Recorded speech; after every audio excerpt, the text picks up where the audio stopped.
Hello, Avatar fans, and welcome to the next episode of the Avatar Online podcast. This is going to be episode 294 of our regular shows, and we're recording this one on the 2nd of August 2025. This is the official podcast for the fan site Avatar The Last Airbender Online.com, and I'm going to be your main host, Morgan Airspeed Prime. Joining me on the podcast is Greg2B from the site. What's up, everyone? Excellent. So what we have today is a SDCC 2025 news-focused podcast. So we're not reviewing any episodes this time out. We're just laser-focused on all the news that we got out of San Diego Comic-Con because, like we covered in the last podcast, we had three panels going in. There was a certain point at which it was four, but there was actually only one merchandise panel. So we had three full official panels and obviously a giant panel show floor kind of booth situation for kind of Nickelodeon.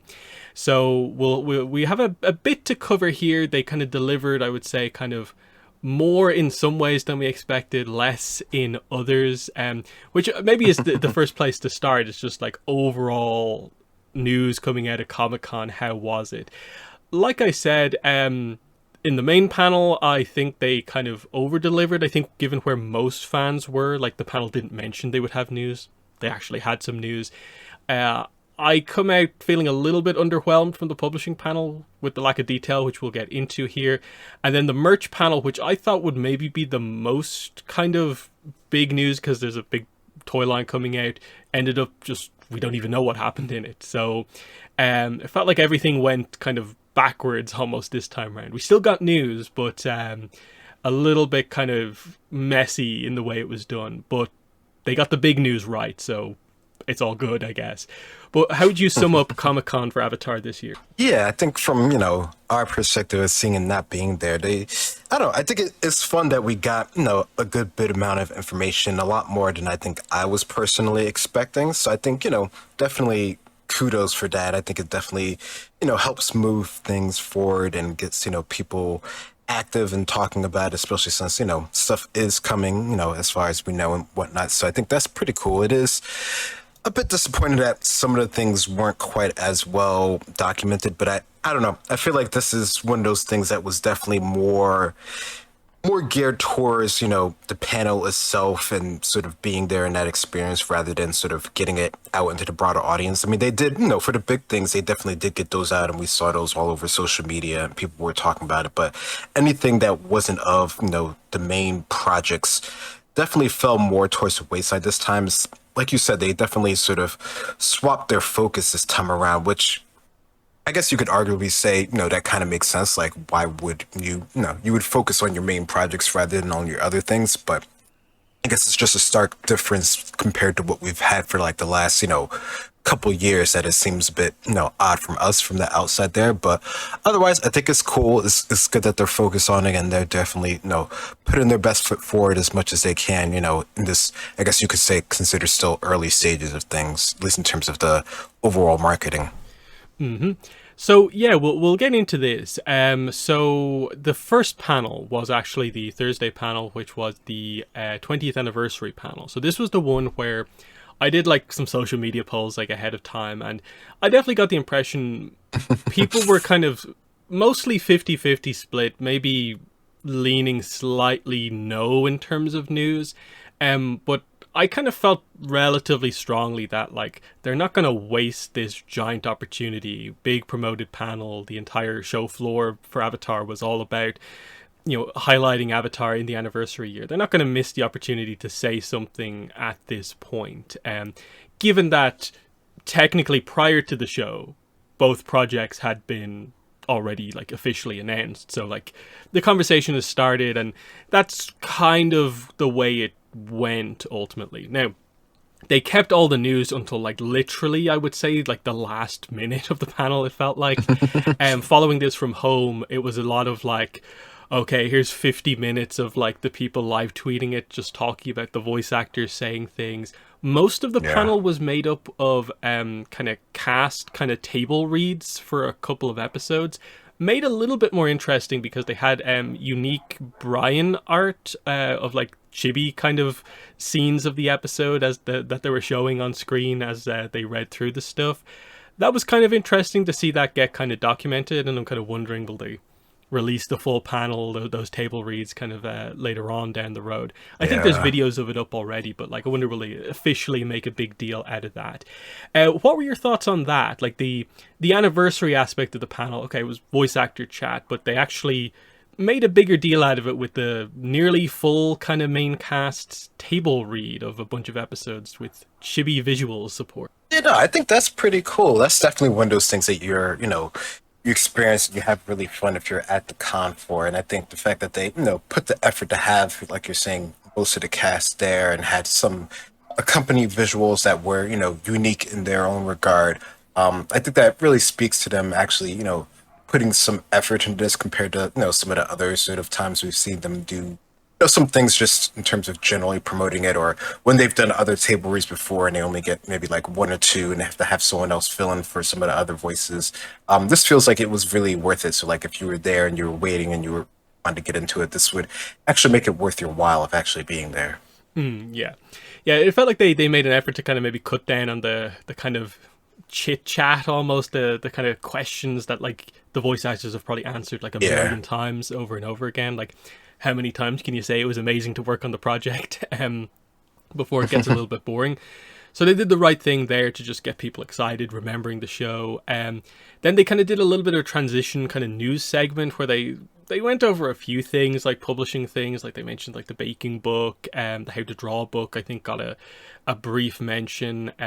Light It Up, I think, was briefly shown. But then they finally got into, okay, the big news. They actually did cover this. So first of all, the movie. Now, I think straight away, anyone who was expecting news, this is where we were actually expecting the information. But they didn't really do it here. They talked about it. They put the logo up on screen again. They reiterated the date, so none of that stuff has changed. But it was nice to see Mike and Brian talk about it. Basically, they kind of got across the idea that, like, we can't show you anything right now, but the kind of completed footage that we've seen kind of looks really impressive. They kind of emphasized the idea that it looks like nothing else out there. Brian said something about the, like, what was it, like deep canvas backgrounds or something like that. That seems to be the big thing they're emphasizing with the kind of visual style of the movie, that the way the actual core animation is like incorporated into the background is going to be like the big standout thing. But yeah, the takeaway here was basically that they have footage, but they can't show us anything, which I definitely take that to be, that's kind of like a Paramount decision more than anything. That like if Mike and Brian had their way, they probably would have shown us something, but because it's a Paramount movie, they're controlling the way the kind of marketing is being done, and they want it done in a very specific way. And the big takeaway definitely is just that the show is being treated differently information-wise to the movie. That would be my main takeaway, rather than, oh, the movie has problems still, they can't show us anything still. I do take it as just they're very different things, the movie versus the show. But what are your thoughts on the way they handled the movie information? Yeah, I guess I'm also not very surprised with that. Movies have always been quite particular in the way that they promote them and stuff like that. Like they'll have like, the actors and the people involved with the project, and they'll like talk to death about the project, but to actually get to see anything about it, especially before it comes out, has always been very sort of rare. Like even thinking, to all like, in the past where they did all the Marvel stuff and like that stuff like that, like, unless you get like a trailer, you're not going to see anything early concept wise for the movies. Afterwards, you'll see a whole bunch of stuff. And I'm sure, we'll see a whole bunch of stuff of the process and how this is, a better way of doing the animation and how they integrated the CG elements and all that sort of stuff. So I'm definitely looking forward to that when we do get around to that. So I'm sure they'll have like, panels afterward breaking down a whole bunch of things. Or at least I hope they do. But yeah, movie wise, I'm not surprised, especially if this is actually going to get like some sort of like real theatrical release, even if it's limited or however they choose to do it, or when it does go straight to Paramount Plus and stuff like that or whatever. That's just sort of the process for movies. So yeah, I'm not too surprised by the movie's sort of outlook of things and how, the TV show is actually getting more stuff. It seems like even before, when we like, knew about the movie for like forever, we were getting more info on the TV stuff, and a lot of that stuff has, come out unofficially as well. So I don't know. That seems, on par for me. I think at this point they did mention that they'd be back basically next San Diego Comic-Con with the movie, which is interesting because of course it'll be in the direct months leading up to the movie being released, so it'll still be late July heading into an early October release, so like 2.5 months beforehand. My take on that is it doesn't mean like that will be the next time we see anything about the movie, but just that to the Comic-Con audience, hey, we're also going to be back next time, like they typically always are. As in, there still could be something at New York Comic-Con in a couple of months, and then all the other events like CinemaCon, Annecy, they'll be at those in the months preceding. As in, I'd be super surprised if we don't go into Comic-Con next year already having a trailer for the movie, unless there's another release date change. Waiting until 2.5 months before release is very late, even given how kind of Paramount tend to keep it pretty late on the marketing on a lot of their stuff. But yeah, I'd assume in the months before Comic-Con next year we'll have a trailer already. It's just that they're, I guess, confirming they'll have more of a big blowout showing because it will be like weeks away from release. That's kind of the idea there. But do you have any thoughts on that? Them immediately confirming they'll be at Comic-Con next year, I guess, for a proper Avatar Studios panel, I would guess. Yeah. I mean, I don't think anyone was, going to be surprised that, they're having that, and that I hope that, it'll be even more sort of focused. I'd still be surprised if we see anything crazier other than like a trailer or them talking more about it, or, having more of the cast, like, in the room and stuff like that. Like I would expect, stuff on par with that. In terms of next year's SDCC for Avatar and stuff like that. So no, I think that's awesome. That'll be fun. Yeah, then they gave us the big surprise thing that I don't really think anyone was expecting, and that is that they showed off an official, they call it a press image here, the first ever official image for Avatar 7 Havens, and they said a little bit about this, and there's some other kind of related interviews kind of here that we'll probably get into. But the image that they showed off is quite nice. It's a full kind of landscape image. We see our new avatar here, her animal companion and her mentor. So we do get the official names. The information before this from February didn't name any of the characters. It was very general. So we are introduced to Avatar Pavi. So we got the pronunciation as well, because we did eventually hear the videos of them talking about it. So we have Avatar Pavi, her cat monkey Geet, and her mentor, who's an airbender, Jay. And then also the city that they're kind of overlooking here, they're in front of, is, I'm guessing, one of the Haven cities. And it's Alora? I think based on the leaks, it's Elora, as in I think it's spelled E-L-O-R-A. But I'm not sure what the official kind of statement on that necessarily is. But that's the kind of core information that they said about this at the panel. They then mentioned little bits and pieces like Jeremy Zuckerman is doing the music. They oddly confirmed Dee Bradley Baker is voicing Geet and I guess other animals as well.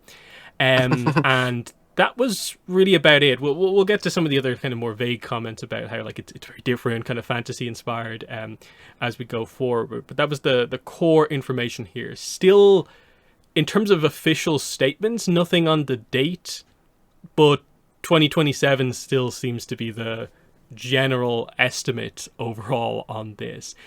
But what were your thoughts on this? I suppose just your initial reaction, I guess, just the fact that they showed us an official visual for the series out of kind of nowhere. What were your thoughts on that?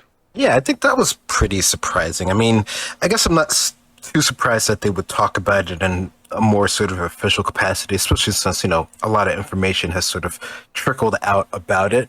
But the fact that they're, willing to share a full, image, even if it's, more of the designs and stuff than the actual sort of like, animation or anything like that, that's really cool. I think that's definitely, the cool things of the panels and the stuff like that, where you actually get to see them sort of announce things. So no, I think that's pretty cool, and getting to see people's reactions to it and everything like that, and as it trickles out, that's been interesting to see, especially when we get all the sort of additional information on sort of the idea behind it and the making of it, and how it's a bit sort of different than before. So no, I think this is a good start, even if it is still a year plus away from now. Yeah, and I think kind of what people are almost forgetting about this is like this is a pretty major kind of like fandom history moment. That like the first proper announcement of the third series at a Comic-Con, where like we have the videos of people kind of freaking out at the announcement. So it is kind of cool that we finally have hit that kind of mark. Like it all feels real at this point. The projects are announced. They're openly talking about it a little bit. This is really, really cool to kind of finally have that, like, hey, like IGN, all these places have their articles out about Seven Haven, and it highlights how popular Avatar is, how much kind of hype there is around another Avatar series. But yeah, let's do some analysis of the image here. Now, we won't go into anything really with the leaks necessarily. We'll make some vague allusions to it, but I think the main thing probably to avoid is the kind of big spoiler that none of the marketing has really talked about yet, which is the stuff kind of around the twins. I think the only official stuff with the twins is she and her long lost twin must uncover their mysterious origins. So they're not saying anything more about the twin except that. So, but we'll go from there. So, yeah, let's talk about our new avatar here. So, Pavi here. So, we, again, from leaks have seen images. It's pretty accurate to some of the more kind of final stage of production leaks that we did have. Though slightly kind of different, but obviously we don't know which episodes some of those kind of things are from. But really kind of cool design here. Obviously, this is an Earth avatar. So there's definitely some greens here with the cloak and the kind of pants and stuff like that. Her eyes are also green. But her main kind of outfit is kind of pinky orangey a little bit with a bit of kind of lilac on it. She, of course, has the peg leg. She is missing one of her legs. But overall, I think it's a really kind of standout kind of design here.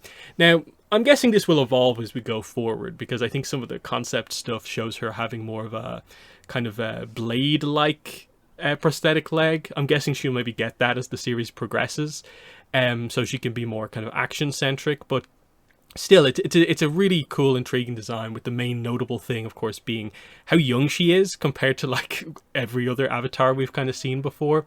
But I do think the design is nice, but without being like crazy detailed. So it's obviously they're going to be able to animate it quite well.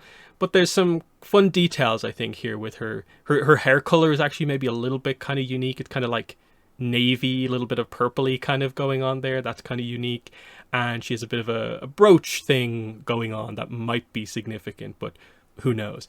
What are your thoughts on the design of our new avatar? Yeah, no, I think Avatar probably, I mean, I think it's cute. It's a nice design. I think it definitely flows with what we've sort of have grown to sort of expect from Avatar. It definitely feels like, design wise, that it's a evolution of what we've had before, I guess you could say. It definitely still feels like it's sort of like on par with, some stuff that we've seen from Korra's time, which, I guess it kind of makes sense considering, the sort of, I guess you could say, like, our ability to sort of do these designs and the animation styles and stuff like that. So it's definitely, in the vein of, getting better, especially from, when we look back to Aang and his time in that sort of animation style. So no, I think overall, I think it's cool. It definitely, it's interesting that we are getting sort of a younger or possibly younger Avatar. Of course, the way that the series go, who knows, the overall, scope of the time of, how old she is by the time that we get to the end of things. So, that's always something to keep in mind in terms of like when we see them, in the beginning from where they actually sort of end up. It might not be a crazy sort of time skip, but, there's usually some sort of, extended time there. So it's definitely going to be interesting to see how her design evolves over time, even without knowing, some of the stuff that might come into the future. So no, I think that's definitely cool. And having the Earth Avatar, I think that's something that, people have always wanted to get, sort of the next sort of line of Avatar, in the cycle and stuff like that. So I think that's cool that, of course, they're continuing on with that as well. So no, I think this is a good start from, the little that we know, considering we don't know the full scope of things right now. Her animal companion is Geet the cat monkey. This is really, really cool design. I think like this is probably the most kind of standout thing here, just because it's like the Avatar animal companions. They've got the designs I think spot on with like Appa, then Naga, and now Geet here in terms of just marketable designs kind of type thing. It's a really nice kind of trio of animals here where like with this one, when you look at the leaks, like you can actually see the evolution where like I think in the earlier ones it's much more monkey like and then maybe not as cat like, but they've gradually evolved it I think to being kind of more kind of cat like. I think there's one iteration where like it's super cat-like, but they've kind of pulled back maybe a little bit. So I think they've settled on something like really nice here, where like, of course, people are immediately going to want plushes of this animal, and it's just really stand out. And you can tell like with the kind of emphasis on the eyes, which maybe isn't always the case with the animals here, but with cats, it kind of really stands out. So I think the animators, you can tell they're going to have fun with this because the animal's going to be agile, but it also has those fun cat properties to it, and it looks like it's big enough for Pavi to ride as well. So excited to see more of Geet as we go forward, and definitely one of the more standout parts of the image. But what are your thoughts on seeing a new animal here? Yeah, I think, Avatar's always been known for really focusing on their sort of animals and creatures and the hybrid creatures. So this definitely feels like it flows along those sort of lines. And having a cat monkey, I think that's, it's an interesting combination, and it can go, many different ways. Like as you mentioned, some of the earlier iterations and how it, potentially looked. So I'm definitely going to look forward to when they actually sort of like release that sort of stuff in like art book format, or when they do that sort of breakdown in the panels. That'll be really cool to see the evolution of that. But yeah, no, I think I don't know, it's interesting. Definitely, one that potentially she could ride, so that'll give you a lot of sort of, I don't know, information on sort of like how those sort of like interact with the world. And obviously most of our animal companions are pretty smart as well, so cats always have that sort of thing going for them. So it'll be interesting to see how they choose to sort of like blend the personality of this animal companion. So yeah, that was pretty cool. And then of course the Rava Vatu diamond on the forehead. At least that's what I immediately go to in my head with Avatar, and seeing that like diamond of color kind of used somewhere. But that's more referencing maybe some of the other leaks. But yeah, the final kind of character on the image is Jay, who is described as being Pavi's mentor, kind of friend, and that he is an airbender as well. So this is super interesting because he's wearing kind of an outfit that you can kind of describe as being like pro-bender-esque to a certain degree, but I think from the context from some of the leaks, it's maybe more of a guard uniform type thing almost. But the color scheme is very airbender. Like those are Air Nomad colors, the yellow, the orange, but there's maybe a little bit more gray than we typically would expect here. My ultimate guess is that it's probably some sort of it's an outfit suitable for going outside into the cataclysmic world type thing. But I think it stands out. Like he has long hair. I think when you zoom in on his face, people are already beginning to heavily speculate is this like a Katang descendant? Like, I suppose more referencing Korra, is this like Janora's child or grandson or something like that. And you can definitely see that might be something that they kind of maybe go for to give that sense of connection here. But it is interesting that like we're going to have this 9-ish 10-year-old Avatar with what looks to be like, I don't know, 18 to 20-year-old kind of mentor. But then it's also like Earth Avatar with an airbender companion, whereas like fire would be like the next part of the cycle. So like they're kind of skipping ahead to air to a certain degree. That's interesting. But I kind of wonder, is this like maybe the next stage of like the new Air Nation, that they were beginning to become sort of almost like Jedi-esque, and is this just the kind of next evolution of that? I think it's interesting what's going on here, but because I think we know like there are other characters who'll be wearing uniforms like this with shapes on the chest. What are your thoughts on Jay? I mean, the design overall, I think, is interesting. It's cool. It fits sort of the mold of characters. It definitely feels like it's belongs in the Avatar world, and the outfit definitely feels. I don't know. It definitely feels more guard-like, especially with like all this sort of like utility belt type stuff around them. Which I don't know. It feels like from what we know of the goings on in this world, that feels like that's something that would be like you would need that to go outside and to survive and stuff like that. So I think that's cool. The fact that he's a airbender, I think, that seems like, a bender that would be very sort of like versatile in many different sort of elements and stuff like that. So that feels like that would be, a good mentor, even if it's not, directly, in sort of the line of the avatar cycle or the bending elements and stuff like that. So I'm sure, there'll be things that can transfer over, and, she already has sort of mentor here. So no, I think that could definitely be pretty cool as well. And yeah, he definitely doesn't feel like he's that old or anything like that. So, someone closer in age that's a mentor, that's always a interesting combo to see how that sort of works or potentially doesn't work as well. So no, there's a lot that could be said about Jay's character going forward that we're gonna have to find out. And then kind of notably, like he has no airbending tattoos, so you know there's a few things because we're going into the future when it comes to that. When it comes to like, okay, if he is part of the kind of typical kind of line of airbenders, is he just not a master yet? Is he purposefully not taking on the tattoos because he has to, kind of based on the way we sort of know the series maybe begins, like he has to be maybe a little bit undercover to find Pavi or something like that, so he purposely doesn't have them? Or because of harmonic convergence, there is the room for there to be different types of airbenders. Like they don't all have to come from the kind of Aang Tenzin line that are monk-like. There could be another group that doesn't use those kind of cultural kind of aspects of the airbender tattoo.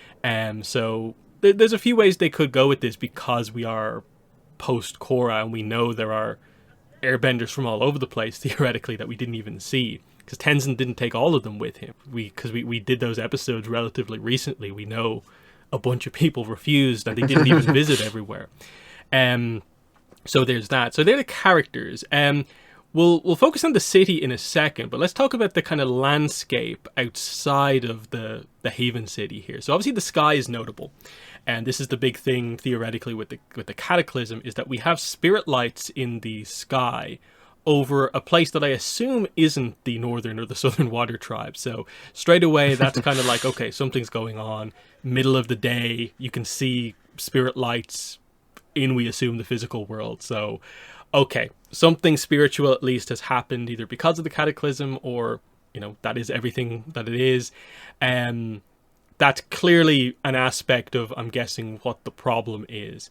Again, using the leaks a little bit, they kind of describe it as like the reason the landscape is hard to navigate is because there's like storms that like are spirit kind of energy related in nature type thing.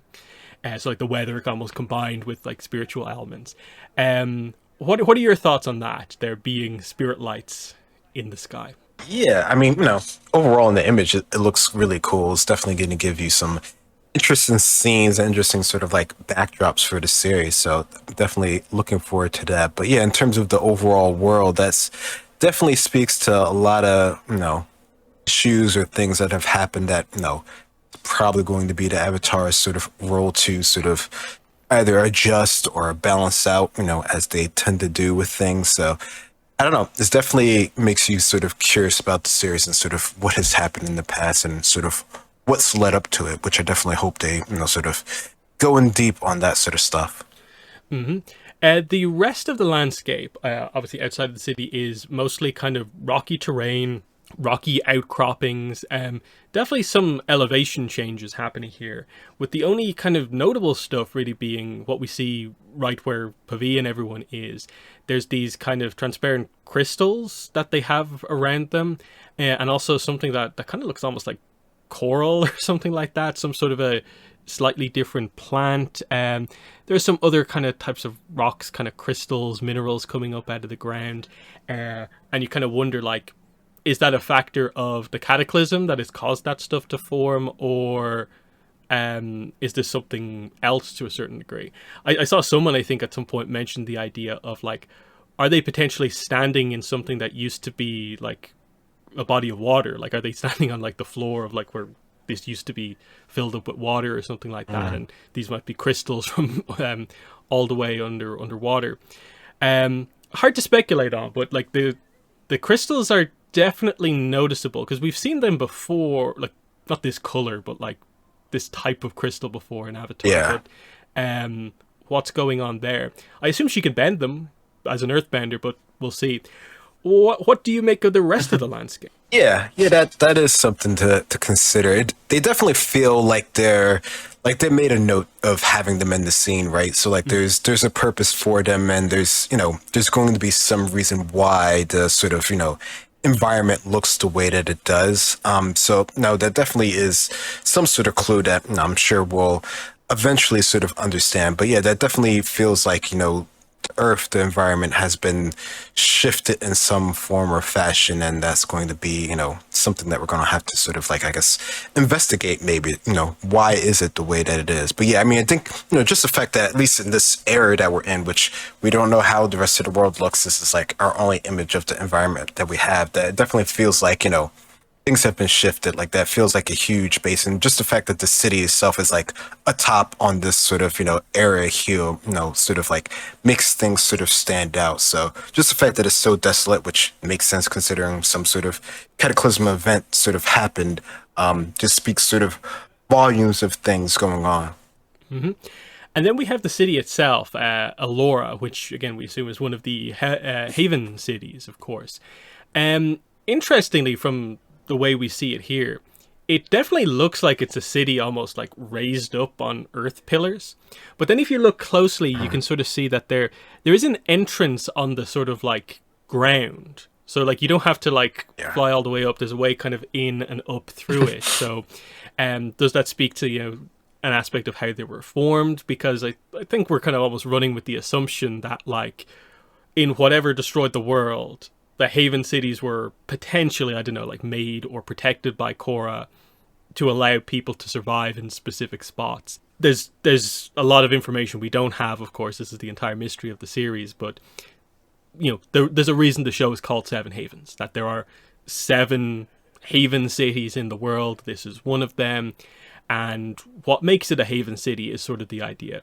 Clearly from the image, like it's like the only thing that seems to have anything resembling like modern buildings, modern technology on it.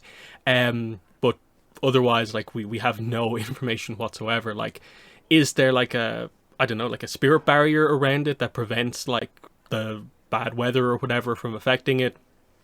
We just don't know. But what do you make of Alora? Yeah, there's so much that we don't really know about at this point in time. But, architectural wise, like it definitely feels like something that could be sort of like in the future that's sort of built for a specific purpose, just the way that, at least we're seeing the designs and shapes. From what little we can see, we can't see that much detail, but just, the fact that it has like, a huge spire in sort of the middle of it, like that, speaks of like, some sort of form of protection or lookout or something along those sort of lines that, I'm sure will come into play. So it'll be interesting to like compare the Havens and see like, are they like similarly designed to protect them from, similar things, or, how do they sort of like function and operate there? Like you said, there definitely feels like there's, a way on the ground level to get in, but other than that, it feels like the whole thing is, sort of quite raised up and protected. So, something that they're trying to keep out in some form or fashion there. So yeah, it's definitely a lot of mystery from just one image. Mm-hmm. And then, yeah, like it immediately prompts the idea of like, this is one of them. Where are the other 6? Where is this one actually located in the world? If the world is kind of as we know it, because we don't even know this, like how badly affected is the world? Like, has the map fully changed in terms of like continent locations, or is it just that it looks the same, it's just all the cities are kind of gone except for the ones that are left? So like, are we in the middle of the desert here? Is this what used to be bossing. Say, I assume it's one of the Earth Kingdom related ones, just to keep it kind of on theme with, with being an Earth avatar. But yeah, you wonder the idea of, is this sort of the environment in the Northern Water Tribe where there's maybe a haven city up there to a certain degree, but it's a snowy kind of desolate environment, maybe slightly altered again because of what's happened here. And, what way are we doing things in that regard, in terms of, you assume, like, okay, they'll do their best to have one of them for each of the nations at least, but then what? Like, the Earth Kingdom has 3, maybe. Is there one for the Northern and Southern Water Tribe, one for Republic City? That's going to be, I think, a major thing, kind of, when we get the reveals, is almost just like, speculating where each of these cities is actually going to be. Do you have any thoughts on just, like, the way you think they're going to approach maybe, like, doing that, in terms of, are these all just going to be basically, they used to be the major cities in the world, or is there going to be something special about where each of them is? Yeah, there's so much they could do with that. I mean, I think it would be cool if they were sort of based around sort of what we knew before, just to have sort of, some sort of connections there. But I don't know, it feels like they're trying to do a lot of things, different and new. So I almost wouldn't be surprised. I guess it really depends on, like, sort of like, the event that happened, like how much did it sort of like adjust things, because it really could throw, this whole world for a loop there, and things could not be where they were before, which, might be a good way of just, sort of like restarting and resetting things. So I don't know, that could definitely be a way to go about it. But I think it would be cool if it had sort of like, some connection, even if it's loosely, because I'm sure, it's not like it's been that long that people would like, sort of like forget where other things were. So, unless there's some other thing in play where people are like forgetting, or memories being altered, or, something even more, sort of sinister going on, I would think that, at least the older people would sort of remember, be like, yeah, this used to be old Bossing Say, or this used to be old Mashu, or, something like that. But yeah, I don't know. It's a lot. It could be anything. Yeah, because that's the point. Like, if Pavi is 9 years old, that means the incident that changed the world happened, I guess, 9 years ago. They might do something weird where, like, it happened earlier in Korra's era, and Korra had a certain period afterwards where stuff happened. But it's going to be in kind of like I suppose, recent memory. I don't get the impression like it's going to be that no one remembers the 4 nations. It's just that they're not really around presently, but most of the people in the world are still going to kind of have that identity of, like, I'm from the Earth Kingdom, I'm from Republic City, and it's just that I guess you'll see different groups like that in each of the cities, and that's going to be an interesting thing by itself, where to a certain degree, like, each of the 7 havens is kind of like a small Republic City where you'll see different, I guess, cultures coming together, depending on where each of them is located. Obviously, that could be quite interesting. But yeah, otherwise, I guess the main thing to talk about here is just, I think in general, the reception has been quite good, but I do think parts of the fandom have been kind of weirdly critical of this, just in terms of trying to, like, analyze the art. I've seen quite a few comments from people just being like, no, this isn't it, lots of buzzwords being thrown out, like, generic, it looks like the Netflix shows and stuff like that. And I'm kind of like, is that meant to be like a criticism? Because, like, yeah, this looks exactly like Avatar, and sure, a lot of the Netflix shows also technically use the Avatar art style because Studio Mir does a lot of them.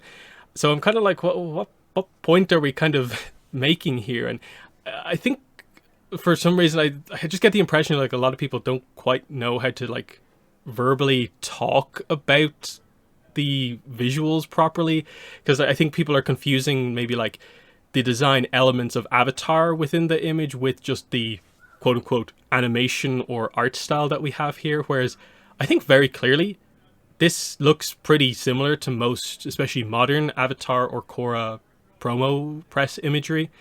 The only thing that in any way looks slightly different is that, like Elora kind of in the background is maybe a slightly different approach to background images, but it's still just a piece of key art versus animation, so we don't fully know that.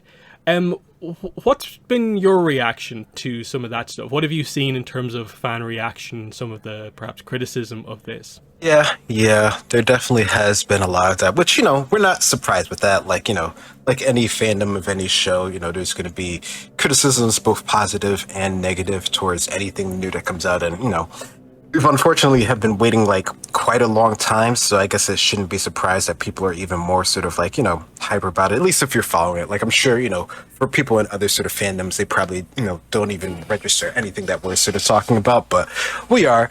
But yeah, I don't know. I mean, for me, it definitely feels like, chorus level art. Like, it looks a little bit better because, we're, a bit more years into things, so things are a bit more refined. But even then, it sort of feels just sort of like a lot of the stuff that we've been seeing, especially like when we always get like, all those sort of like promo art images that we've seen on everything, because those are the only things that they're allowed to use via Paramount or whatnot. So yeah, it feels like it's sort of like on par with that. Like, I've seen some things where a lot of people are saying that it feels like chibi style and stuff like that, which I don't really get that. Like, it feels, anime-esque, because, that's sort of the style that everything is kind of now, and that's sort of, at least for northern audiences, that's sort of like what we like to see, more or less, since we've, a lot of us have sort of like grown up with that. So, or, the animations from like South Korea and that sort of style from Studio More and stuff like that. So yeah, it definitely does feel like a lot of the Netflix stuff, because that's sort of, on brand stuff that we sort of have there. It'll be interesting to see when it's in motion and stuff like that, if it's on par or if it's not as good or anything like that. So that's a whole another aspect to consider that we haven't even gotten to. So, we can't really judge how anything looks in motion yet. But, from the image itself, to me, this looks cool. Like, it's clean. It doesn't look like there's anything error. Like, we're not seeing like, extra fingers on the characters or anything like that. Like, it doesn't feel like it's generated or anything like that, which is, always the worry with everything nowadays. So, as far as, that goes, it feels, sort of like on par. I mean, I don't know, maybe they should have done like what they did for other Avatar stuff recently, where they showed the person like drawing it in real time. But, for a marketing art thing, like, Yeah. that's not something I'm going to do, especially not for, Paramount and stuff like that. Like, that's not something that they generally focus on. Like, they'll show us like the process and building it maybe later on. But yeah, no, there definitely has been a lot of talk about it. But we're still waiting on the actual show and the series and the trailer or something to really see how it feels in motion. But Yeah. as a piece of art, it looks fine to me. Yeah, and like, yeah, it's just, there is a lot of stuff like that. Yeah, people saying it looks kind of chibi, like, and I'm kind of like, yeah, what are we looking at the same thing? I've seen people saying like the colors are too bright or something like that, and I'm like, what? Like, it doesn't look like Avatar. And again, it's like, are you ignoring the fact that our Airbender character is basically just wearing kind of more modernized, I guess, Airbender kind of colors? The Earth Avatar's got quite a few shades of green on her. It's maybe not the typical greens, maybe apart from the pants, but still, it's green. And then, even though she's wearing maybe slightly more bright clothing underneath, it's still not crazy bright colors or anything like that. I think the only thing I can maybe attempt to understand with is that, like, maybe people are a bit worried that with the destroyed world, like, is like most of the landscape of the world just like rocks like this outside of the cities and stuff like that? Like, how are they going to make sort of like journeying, I guess, between the 7 cities actually interesting? I'm guessing there's more to it. It's just that this area happens to be the kind of rocky valley area, would be my guess, and that there will be more going on, because of course you'll have animals, you'll probably have spirits in all of this as well. And especially if it's been a few years, the spirits have probably like turned areas into more kind of like spirit kind of like landscapes and stuff like that. That might be an element of what's going on with the crystals. And it's just the immediate surrounding of the city with the protection that looks a little bit barren. But other than that, again, it's just one image. Like, we even from like the leaks, we don't have a lot of a sense for what the world looks like, other than there's a lot of stuff in those kind of leaked images that gets across that, like, they've clearly kept their core design approach of cataclysm, a post-apocalyptic world has always been what they're about. This kind of traveling through the apocalypse is what they've been about from like start to finish. It's just now we get a look at, this is the finalized promo image versus there's one image in the kind of package of like leaked images that I get the impression is a very early one, where like Jay looks completely different, and again Geet looks basically just like a monkey. So I think it's hard to overly judge like what the Pavi era really looks like right now, because clearly it's going to look somewhat like the Korra era, but we also don't know how much time has passed in the Korra era. As in, like, if Korra lived to be very old before everything happened, then like we could be like 100 years later. But if it's a bit earlier in the era, then it could be very much like what happened with Korra.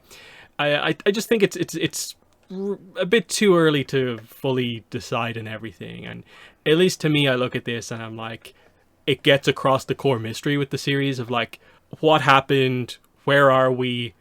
Why is she missing a leg? What's with the different type of airbender, maybe with Jay? All these questions I think that I'm immediately asking that are interesting. Why are there spirit lights in the middle of the day type thing? But we'll move on. We'll come back to this. There'll be an interview when we get through the panels to talk about with Mike and Brian. That's actually quite interesting. So we move away from that into the publishing panel, which is what happened next. Now this is a weird one where we did get someone, Obby on Twitter actually live tweeted the panel really well. So we got all the information out of this panel. The unfortunate thing though is, I guess maybe because of the types of reveals that they had, they didn't feel they wanted to just publicly put it out there as like big news. So it's being kept as sneak peek news for mostly people in the panel and then whoever saw it online. I never like it when they do that. I don't like the idea of like them kind of like hiding it, like, oh, you had to be in the room to see it type thing. And the idea that if you didn't have a proper like hardcore member of the fandom actually telling other fans what was going on, we just wouldn't know. It just feels like such a weird exercise in marketing to put a whole slideshow together like that, basically get pieces of concept art for your new projects and just show them to a room of people with no expectation that it will ever reach people outside. That's always been the thing with Comic-Con that I don't get when it comes to like Dark Horse and stuff like that they can just be so weird about how they cover the panels. But I think we'll get into the specifics in a second, but what are your thoughts about the kind of communication surrounding these panels, especially given that like you've done some kind of like live reporting from panels before? Yeah, I don't know. It's weird. Like I understand the mentality of sort of like, you know, this is, you know, a cool thing that you went to and you're getting the exclusives because you're here in the event. So there's, you know, I understand that aspect, but in terms of like the overall sort of marketing, if you are announcing like really new things that are coming out that you're, you know, that you want to sell and that you're, you know, that you're trying to get out there, like, you know, it makes sense that you would want it to be out there. And not everything, as we, you know, we'll talk about in this panel, is new stuff. Like a lot of it is kind of old. Some of it, you know, we've already seen before. Some of it, they're just sort of like reiterating. So, you know, stuff like that, I'm like, okay, yeah, maybe whatever. But then, you know, they do some completely new things on it. And I'm like, well, that seems like something that you would want to like promote and get out to like a larger audience, because, you know, a lot of people are really interested in that. So I don't know. I'm definitely of two minds with that sort of things. I mean, I don't know if they're really sort of, you know, hoping on just sort of like, you know, hardcore fans to get that out there. That doesn't necessarily seem like a good plan. Like a lot of them don't have like a specific area for like, you know, people who are like, you know, press to be sort of like in there and report it. And I think that's, you know, generally a good way. Like if you're not going to do, you know, the full sort of like recording thing because, you know, you don't think it's big enough for that, or you don't have, you know, sort of like the budget for that, which a lot of times the publishing panels, they won't necessarily have, you know, sort of the setup in those rooms for this full sort of like, you know, live stream thing like we've seen with other ones. Not that it's very hard to do that anymore. You can just take a phone and do that. But, you know, besides the fact, because, you know, they're businesses and they want to have things come out a certain way, you know, there's ways to get it out there. So I don't know. I'm always of the fact that they should have like at least sort of like, you know, the press, even if, you know, they're like, you know, blogger press or whatever, you know, be able to get them out there in some sort of like official capacity, not necessarily like, you know, screenshots on like Twitter and stuff like that. That's fun and it does create some buzz for it, but there are better ways to go about it, and it seemed like they had a good bit, to announce as well, which is something that you would want to get out there. So, yeah, it's definitely an odd sort of con convention thing, and I think a lot of it is sort of like harking from like back in the day when there was no way to get sort of this information out there, so you like had to be here until like the real product came out. So I don't know, maybe they need to evolve just a little bit in that regard. So let's go through what happened here. So we had representatives from everywhere, all the usual places, except they didn't have someone from Magpie, so I guess they were just relying on the moderator to go over anything Magpie. Not that there really was anything. But they started with Abrams. A lot of the first half of the panel seemed to just be kind of mostly a kind of interview style thing with Judy Lin for City of Echoes and Randy Rabai for Reckoning of Roku. And then at the end of that, they revealed kind of Awakening of Roku kind of like properly. So it did feel like half the panel was just kind of like, okay, it's the expected kind of novel kind of chit chat. But yeah, then we got the stuff, Awakening of Roku cover. Now, admittedly, this went up like 12 hours before the panel. Like I basically woke up the morning of the panel, like my time, so super early America. And it was just up there on like Edelweiss. So it was just like, hey, it's up there. So that was out there. We had this clean. We didn't need to go crazy about this at the panel to wait for it. But there was no description.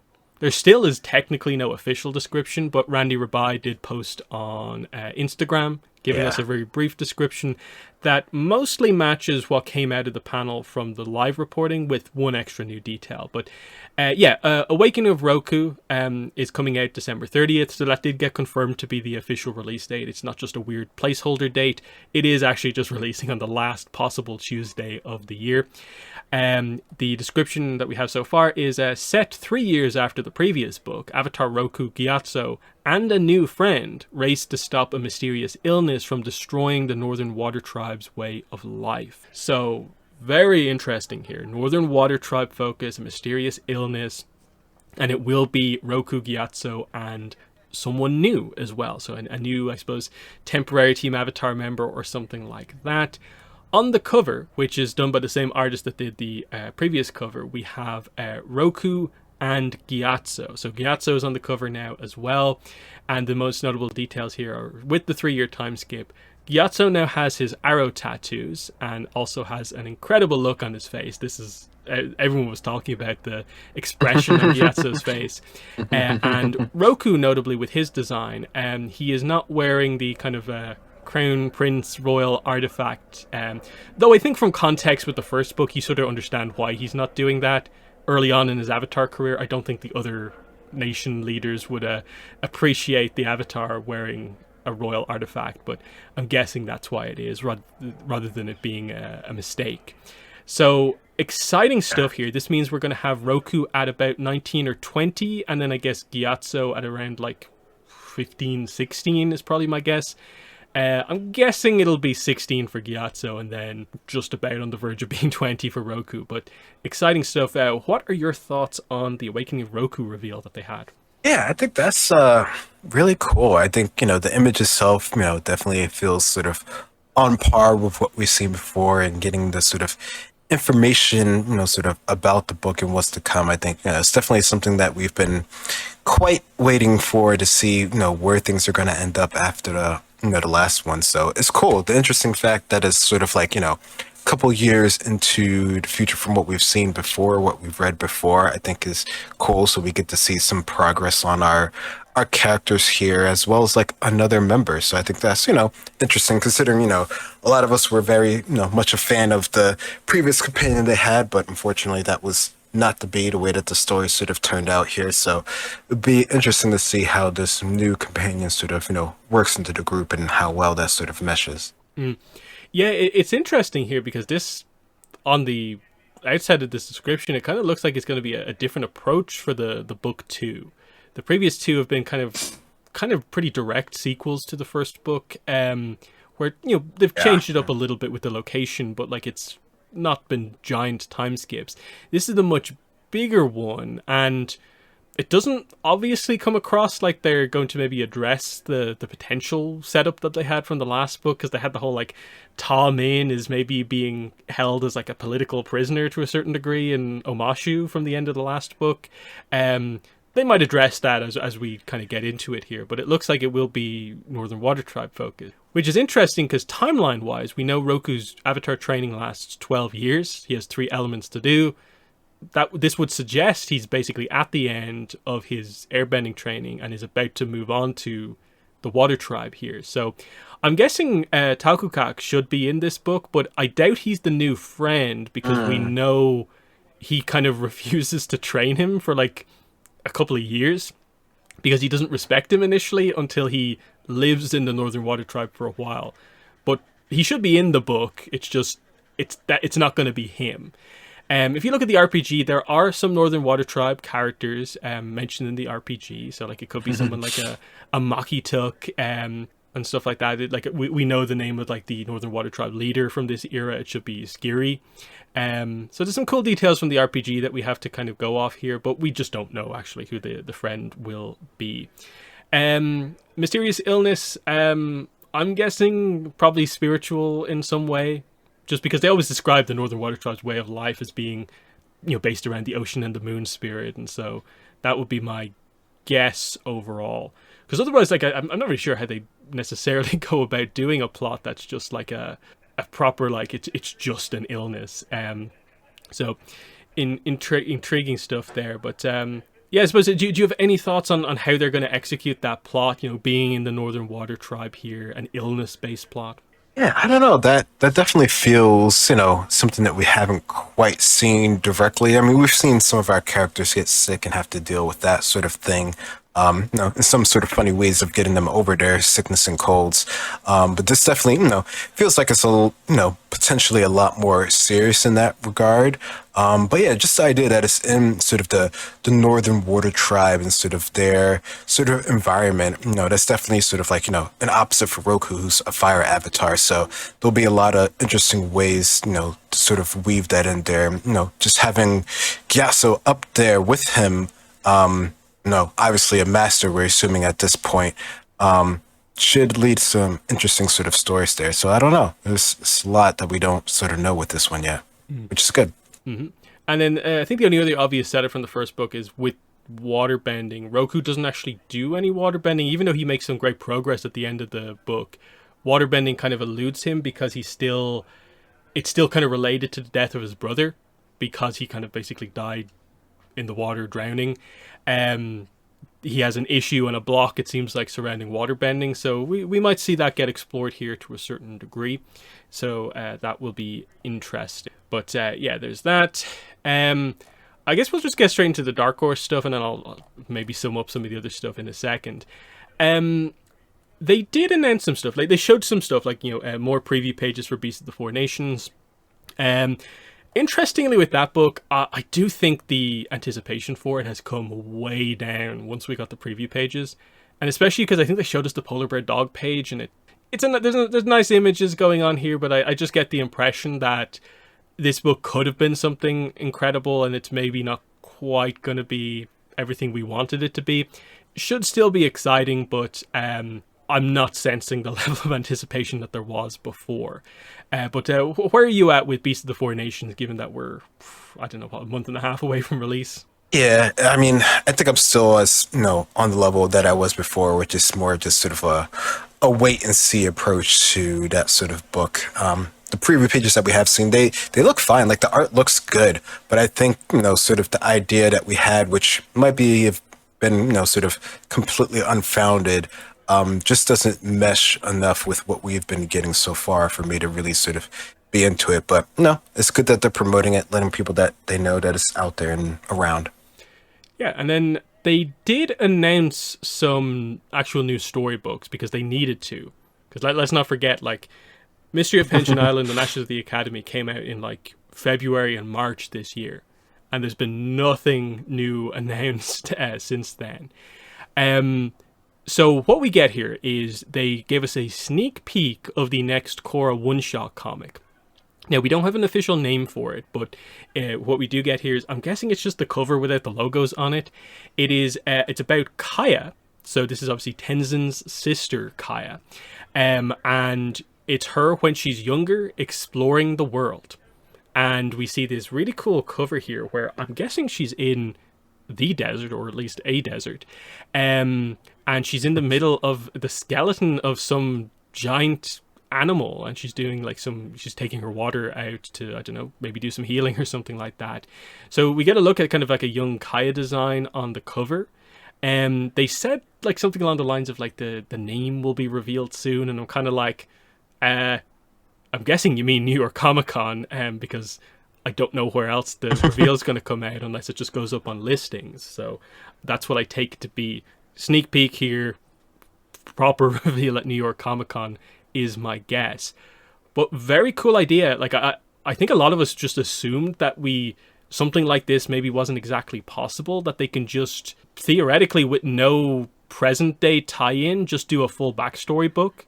We'll see how it goes, but like that's what it looks like so far. And that kind of opens up a lot of doors, I think, in terms of what the comics can actually do. I think people were quite excited about this. People still want the Asami comic, but I think the general reception to this has been pretty good. But what are your thoughts? Young Kaya exploring the world. Yeah, no, I think it's a cool one. I think, the idea that they can do something like this definitely, I guess it doesn't feel that out there to me, because I don't know. It doesn't feel like they're doing like a full, which we don't know. We don't really know what it's really all about, but I don't know. I don't know if I got the vibe that they're doing a full backstory, but it definitely feels like it's, one of her adventures or one of her trips when she was, going out to sort of find herself before she came back home, which I think is cool. I mean, they made a note of that sort of like in the series that was what she kind of went to do, and that's sort of on the lines of what we've seen our other characters do when they're traveling, exploring, and it's something that maybe we wish Korra did sort of more of. So the fact that we're getting to see this in her own sort of solo comic when she's younger, I think it's definitely going to be pretty cool. And I definitely did get the feeling that a lot of people were sort of interested in this for various different sort of reasons there. So yeah, I think it's not necessarily something I would have thought that they would do, but it's a character that's popular that people sort of like. She has cool bending as well, so I think there's definitely potential there for it to be pretty cool. And again, it's also a very thing that you can do that's very sort of like isolated, that doesn't have to sort of like affect other things, which I think is another important factor in them sort of doing any of these stories now. So the fact that nothing in this story is going to change anything that we see later on or affect it in any sort of way. Like maybe we'll understand, maybe a bit more sort of like a character sort of like thought process, with Kaya or any other ones that might potentially show up in the story. But it feels like it's going to be, more of an isolated thing, which is both good and sort of bad. So we'll have to see how it turns out. Yeah, I think Korra fans who maybe aren't super in tune with the comics and don't get that like all comics are just kind of locked into doing one-shots for the most part at this point in time are a bit confused about like, kind of why aren't we getting progress in the Korra story? Like, why can't we do a follow-on from Ruins of the Empire? And depending on whatever the setup for Seven Havens is, like it is a pretty valid question of like, do we need to, on the Korra side of things, stop doing trilogies? If like Korra gets to have like a relatively full life before whatever Cataclysm stuff happens, like can we really not do anything in the build up to that? Like I get the Avatar comics to a certain degree, where like theoretically they'll be set like, I don't know, 8 years after the end of Imbalance. Like that's close enough to where, okay, yeah, you don't want to do too much before you know what happens next. But with Korra, where we're talking about decades realistically, why can't we just kind of continue on as well? And it is just that decision that they made back in like 2020 to switch over to this style, and it does feel like it just kind of hasn't quite worked out. I just feel like the excitement kind of has never been there, broadly speaking, with the fandom since they did this. But in bits and pieces, like moments, that people like, Azula in the Spirit Temple. But people still want the story to be more impactful, and we'll see where they go. The problem with this announcement, though, is that that's literally it. They showed the image and just said it's about young Kaya. exploring the world. They never directly confirmed artist, writer. There's no date whatsoever attached to this. They just said that we'll reveal the title soon. So, and especially because, like I already mentioned, like Dark Horse need to announce some books. When's this coming out? Like, what is the scheduling for Korra comics? Because the Mako comic was already basically like a year delayed coming out, and now there's going to be, I guess, at least a full year between books. Like, if they only officially announced this at New York Comic Con, that basically means the earliest it's going to come out is probably February or March, because that's what they did with Ashes of the Academy. It was properly announced at New York Comic Con, came out in March, and that's probably the most efficient they've been with a release in years.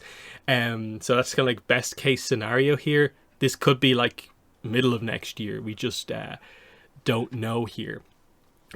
So I think that took me by surprise as well, is that they don't date or properly detail any of these books. And that makes me go, are you really far behind on things? Like, what's happening here?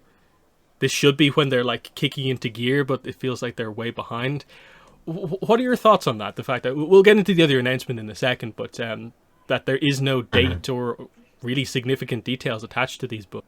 No, that is a very good point to make there, and this is where this definitely feels like this is one of those things that really is sort of like con exclusive and not really sort of like a marketing piece, marketing the actual book, because they really, like you said, there's no additional information. If there wasn't someone there who was telling us about this, we probably wouldn't have even known about this, because it doesn't feel like this is something that is rated on the scale of like a comic book resource or an IGN to actually get out there and spread the news. Like this wasn't a real announcement. This was really literally like a sneak peek, and we should be, for better or worse, happy that we know anything about it. I don't necessarily think that's a good way to go about things, especially since people seem to be really interested in it. But that's the choice that they made here. Now, if we do get the information at New York Comic Con for like all the actual relevant information for it, and cool. Okay, I guess we got it then. But yeah, I don't know. It makes me feel like this might be like really, really early in the process, which that's okay if it's early in the process, but when we consider, like you're saying, how everything else has already been sort of like, pushed back and delay, then that doesn't make it seem as good as it actually is. I think if, we didn't have delays that we've had already, and this was just sort of like, an isolated sort of sneak peek, because this is like really early in the process, which a lot of times they will have like sort of the cover earlier on, especially when it's done by like a different artist that's not, the main artist of the actual book. Like, that's something that they could have like, months and months in advance of the actual book being completed. Which, I wouldn't be surprised, but the overall time scale of everything, there's a lot to be desired, unfortunately. Yeah, because like I went back and specifically looked up, like, I'm not crazy when I think like the releases were a lot quicker, more efficient in the early days of the comics, and it's true.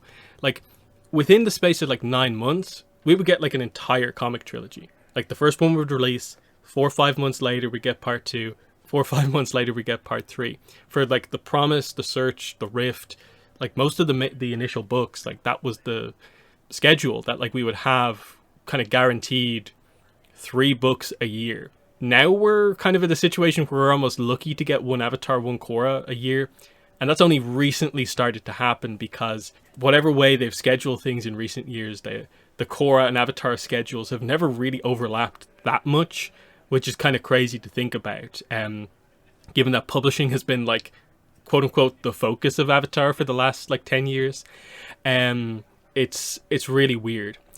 But then we get to the other announcement, and they did, I think, what they kind of, to a certain degree, like had to do. So the comic mini-series, the mysterious thing from the anniversary press release that was just thrown out there, we had no clue what it was. Is this real? It turns out it is real. This, on the Avatar side of things, this is what they revealed to us. They didn't reveal a Avatar one-shot comic in any way to us. Instead, they gave us this.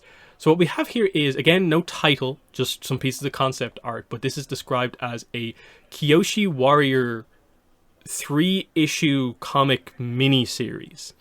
It is focused on Suki and her team of 4 Kyoshi warriors who they give names here. And it seems like the focus of this series is going to be about, I think, primarily fleshing out the characters of the other Kyoshi warriors here. They did say it's like during the show, so I take it this is meant to be from Suki alone, when Suki leaves with her team, kind of what they're doing in between their appearances in the show. So like they appear again in like Appa's Lost Days. They appear in the finale, of course. I'm guessing we're going to transition between some of those moments. And who knows, maybe towards the end we might get the others meeting Ty Lee and becoming friends. That would be a cool bit towards the end. But yeah, the first image is all 5 of them, so Suki and the other 4 in their full Kyoshi warrior attire, emphasizing, I suppose, like their hairstyles and unique headdresses. Then there's a specific kind of image of Suki. There's 2 of them, and then we get some image of their faces, I guess, out of uniform, maybe in some sort of a disguise or just kind of doing something else. Looks cool, but again, no detail on the... In this case, it's no detail on the artist, the writer, and they're pretty vague about the format as well, given that, like what's a miniseries for Avatar comics? Like, we don't really know. I assume it's just 3 standard comic issues, so this is going to be monthly releases for 3 months, 20 to 22 pages, I'm guessing, but they didn't say. What are your thoughts on this finally being announced here? It's ATLA focused, Kyoshi Warrior 3-issue miniseries. I mean, I think, the idea of it is cool. Like, Kyoshi Warriors are a popular set of characters, grouped there, and there's a lot that can be done with them. We've seen what they've done with just Suki there, right? So I think, it's probably one of those things where, people are always, sort of speaking up for, what about Kyoshi? She's a member of a group. Why don't we ever get any information with her? No, so this is definitely sort of feels like it's a reaction to that sort of thing, which I think is good.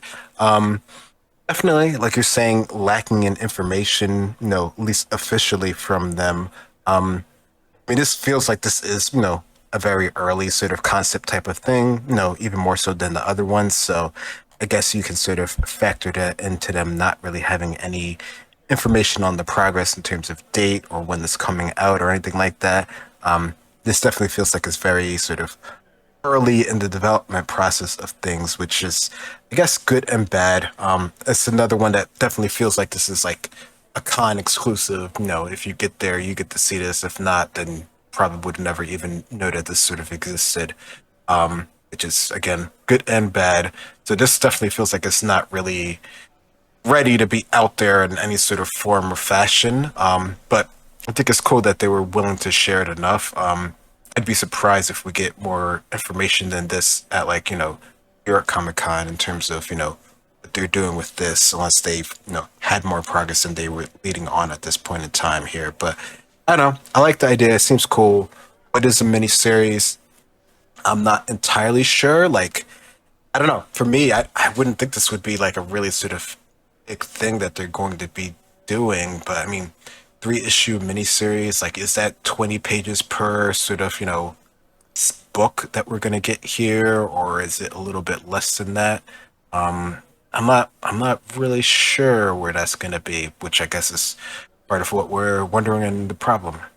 Yeah, because it does mean that they have to kind of like slightly adjust kind of advertising and stuff like that, because it's now suddenly like single issues where like you have to go to a comic book store to get these. Like, you can't just like you digitally, of course, yeah, you can get them from all the usual places, but like you can't just order the issue off Amazon or something like that, like you could with the rest of the comics if it's a single issue. Now it'll be collected, I suppose, afterwards, the 3 of them together. But even still, that's somewhat small. So I kind of wonder, might there be sort of like a slightly bumper length to a certain degree, just to get that page count up like a little bit, so that it maybe is like altogether 72 pages, but at that point it's kind of like, is this just a one-shot comic like released in 3 parts? Yeah. And then because they didn't announce an Avatar one-shot comic, is this a replacement, or is there just another announcement that's also to come? They just didn't want to announce everything at once. Again, no creative team. I don't think the art to me looks like Peter Wortman's art, so I assume it's someone new. Um, but I don't know. I think he's capable of doing different art styles. Maybe it is him. I'm not sure. I wouldn't mind them maybe if they are doing something where it's just experimenting with the release format. In that, I think this could work out well for them if that maybe is the approach. I think we do just need, I think, more regularity with the releases rather than, one book a year, we read it, we then forget about it immediately afterwards. Whereas in this case, it's like, okay, we at least have to pay attention for like a couple of months while we get the story out. That's the kind of exciting idea. With the Korra stuff, again, we didn't get the information, but Alex Monique did. She follows me, I think, on Twitter. She did like my post, my video going over all this stuff where I had the Kaya cover. And then Abby, who did the live tweeting, also mentioned that, like, oh, she liked my post where I kind of like debuted the information. So that makes me think that, like, she probably is involved, though it's hard to judge, I suppose, because they could have someone else doing the cover this time out, and maybe she's on the interiors or kind of vice versa. But yeah, we just don't know the full details right now. But what are your thoughts on that? Do these pieces of art that we have here, do they look like our regular artists, or do you think someone different is involved here? Oh, that's a good question there. I mean, the Suki stuff, like, it's not, much of it isn't sort of very sort of refined, so it really could be sort of like anyone, and, you can always tweak your style. And a lot of the Avatar stuff, even, the artists that we do have, they sort of, conform a little bit, unless it's like some of the ones that are very sort of like unique looking. They sort of have like sort of a similar-ish look to some of them. So I don't know, it really could be a lot of different people on them. But yeah, for the cover of Kaya one, I mean, I don't know, that could be sort of, a lot of different people from what we sort of had right now. So I don't know, I wish they would have given us the artist, but it feels like it's one of those things where like it's early in the process, so they're not telling us the artist yet, which is unfortunate. Yeah, and then I'm guessing that means like Alex Monique might be in a situation where she's kind of like, am I allowed to say I'm involved in this or not? Like, where people have this, it's from the Comic-Con panel, but like, I wasn't told, clearly, is sort of like the idea there, and that's sort of like a weird situation. But yeah, I'm guessing both of these will be properly detailed at New York Comic-Con. Because I think the idea with the comic miniseries is that it was kind of like, quote-unquote, meant to be this year. So I assume like maybe there's still the opportunity to get that first issue out for December, end of the year, because they could be a little bit more agile with a single issue where, like, obviously the 3 books issues will be solicited separately in different months. And then also with graphic novels, they always do it like 6 months beforehand, but with single issues, it's more like 3-4 months. So like there's a little bit like they can wait to kind of much closer to release to do it. But again, we have to wait and see.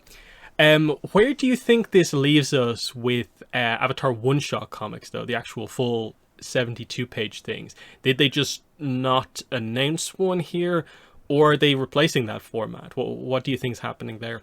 Good one. I mean, I don't know. I almost wouldn't be surprised at this point if they did sort of replace them with this. I mean, it is Avatar, so technically it would still be in that same sort of era. So it would fulfill sort of like the idea of getting a comic from that sort of era there.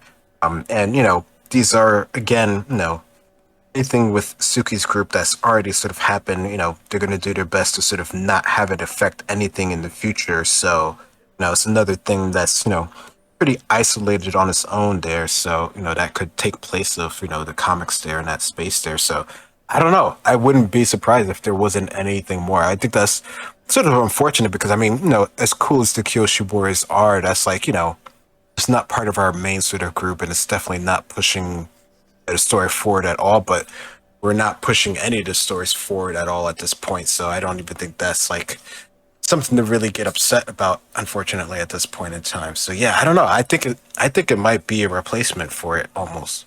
Yeah, I really don't know what to make. I think we could probably say something a bit clearer if we knew creative teams. Just because, like, if Faith Aaron Hicks and Peter Wortman aren't involved in this, then I'm like, I'm assuming they're still probably working together on something else, which we assume would still be a one-shot, but we just don't really know right now. I think what the comics need is the miniseries to be in addition to both series one-shots, so we at least get kind of 3 series on the go at once. I think that would be nice to have, and then when the Kyoshi Warrior miniseries ends, they can use that for something else. And, you know, testing out, like, oh, they actually sell well as single issues, so, you know, do they need to be 3 issues? Can they be 6? And then all of a sudden the door opens to, like, Red Lotus comic miniseries and some of the bigger ideas that we want to see in the comics, but we have to wait and see what they plan to do.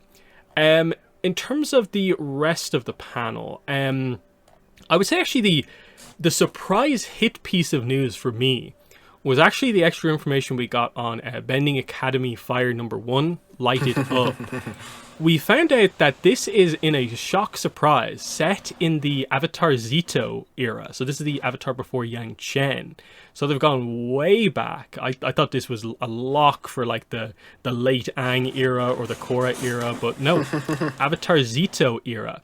They also showed a meet the team kind of image, which I guess is probably like the first few pages of the book, introducing the characters. So it's cool. We get some art here where we meet Adaki, of course, who's mentioned in the description. The girl in kind of pink is Ji Young. The girl who's missing an arm is Era. And then the other character is Sujun. But then I think we also get to meet the villains of the book, the older kids, the evil older kids, Chuan and Tehran.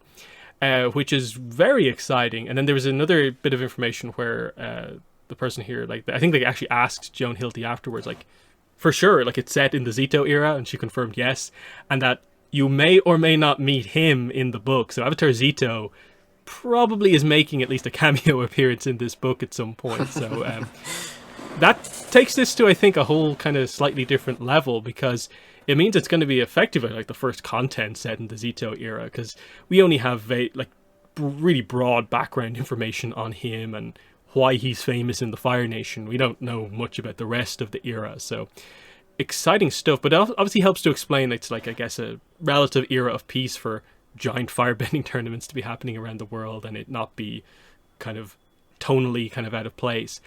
What are your thoughts on this series now that we get this really cool information on it? Yeah, I think that's interesting just for like the historical aspect of it in the Avatar world, just to get something in, you know, another era that we don't know too much about. I think, you know, that's something to consider. I mean, again, you know, it's, you know, geared towards, you know, younger audience, so, you know, there's not going to be anything super crazy detailed or anything like this. This is more about like our group of characters, their fun sort of adventures that they have here in this tournament thing. So, you know, that in itself is an interesting aspect, just like you're saying, that can happen without any other sort of like repercussions because of how, you know, the different sides are at odds and ends with each other. So no, I think that's definitely something that I wasn't particularly expecting them to sort of, you know, talk about or anything like that. Mm-hmm. So yeah, that's that. Was there really any other information? Yeah, there's a national championship bending tournament in the series, starts with Fire Nation. I'd maybe like to know a little bit more about the specific wording there in terms of like, I think the description for this book is specifically that it is a firebending tournament, but like, is it connected in this era where like each nation like has their own national championship tournament and like it is an overall thing that's connected together somehow, and it's maybe some giant worldwide tournament for young benders? That could be a cool way to kind of connect all the series together, because we do expect it to go to like Earth Bending Academy after this and so on. But we'll have to wait and see. The first one of these is out in November, and they've not announced the other one yet, but it looks like the rough idea would probably be that like there's probably one of these every like 4 to 6 months. So at least we're getting regular content with the novels, even if the comics remain a bit of a struggle. But also these are quite exciting because at least there's a few pieces of art in them as well. So they've got that little light novel almost style going with them, which is cool. Otherwise, yeah, they revealed the I Am Sokka cover, which is kind of nice, was to be expected. But again, that kind of came out just before the panel. And that's basically everything. They had someone from Webtoons there, but like they basically didn't really need to be there. the announcement for the Korra comics coming to Webtoons had already happened like weeks beforehand, admittedly as disastrously as the communication around it went. And then the only other, I suppose, notable thing was just that they do mention that it is one of the best performing series on the platform for Webtoons. So I think that's an important kind of detail just to note, that it does big numbers for them. That's why they're focusing on it even more. As far as I can tell, no information about like original content from Webtoons, which might still be on the table eventually, but not right now, is obviously the idea. And then, yeah, Magpie, they just mentioned Voyage of the Unity again, which I don't know what's going on with them. No mention of the Spirit World book. I'm a bit confused about what's going on with them overall. But that was the publishing panel. And overall, it seems like it was pretty decent, apart from the fact that the Dark Horse stuff didn't have dates, and it doesn't really give you a lot of confidence in the scheduling, I guess, behind the scenes, that like we seem locked into the comics come out once a year. And especially because we've ended up with a schedule where like Avatar and Korra comics are both coming out like within weeks of each other. It means like we go a whole year without having anything, which is a bit frustrating. Maybe that can be fixed with the different release formats that we have here, but we have to wait and see. That then brings us on to the merchandise panel. So this is what was it called? Like the Merch Nation panel. The teasers before this one were that like basically it was going to be a Jazzwares and Magic the Gathering panel. I don't get the impression that there was really much attached to this panel with anyone else. That said, we don't really know much about what happened in this panel. We got pretty nice reporting on the Magic part of it, but there wasn't really that much. On the Magic side of things, they basically just revealed one new card, and that was the UA the Moon Spirit card, mainly to show off one of the kind of showcase border styles. It's a new kind of border treatment that they're going to have for some of the Avatar cards in the Avatar set. Very cool, utilizing kind of some of the element symbol stuff, the kind of parchment style stuff we use with a lot of our kind of visual language for Avatar on the card. So it looks really cool. They did also show what the normal art on this card will be. They didn't show us the card itself, but they showed us the art that would be in the normal version of the card. Pretty cool. They continue to tease the idea of like you're purposefully not meant to know what in this case Waterbend 5 does. So we have no idea what the mechanic necessarily is, but overall the card looks like it's actually pretty cool. I guess some sort of waterbending happens to either reduce the cost for this effect, and then you can play a non-creature spell from your hand basically for free. So I think it's actually a quite flavorful version of UA the Moon Spirit, and it's quite exciting. Otherwise, they mostly only highlighted that, hey, proper reveals for the set coming on August 12th. And they are setting that one up to be pretty big. I think there's an article that mentions that like it will reveal like the products, the mechanics, and a bunch of cards as well. So we'll know everything, I guess, on August 12th, basically. So that's at least good to know. There'll just be a straight up stream. We don't need to worry about it. We can all watch it. So that is good.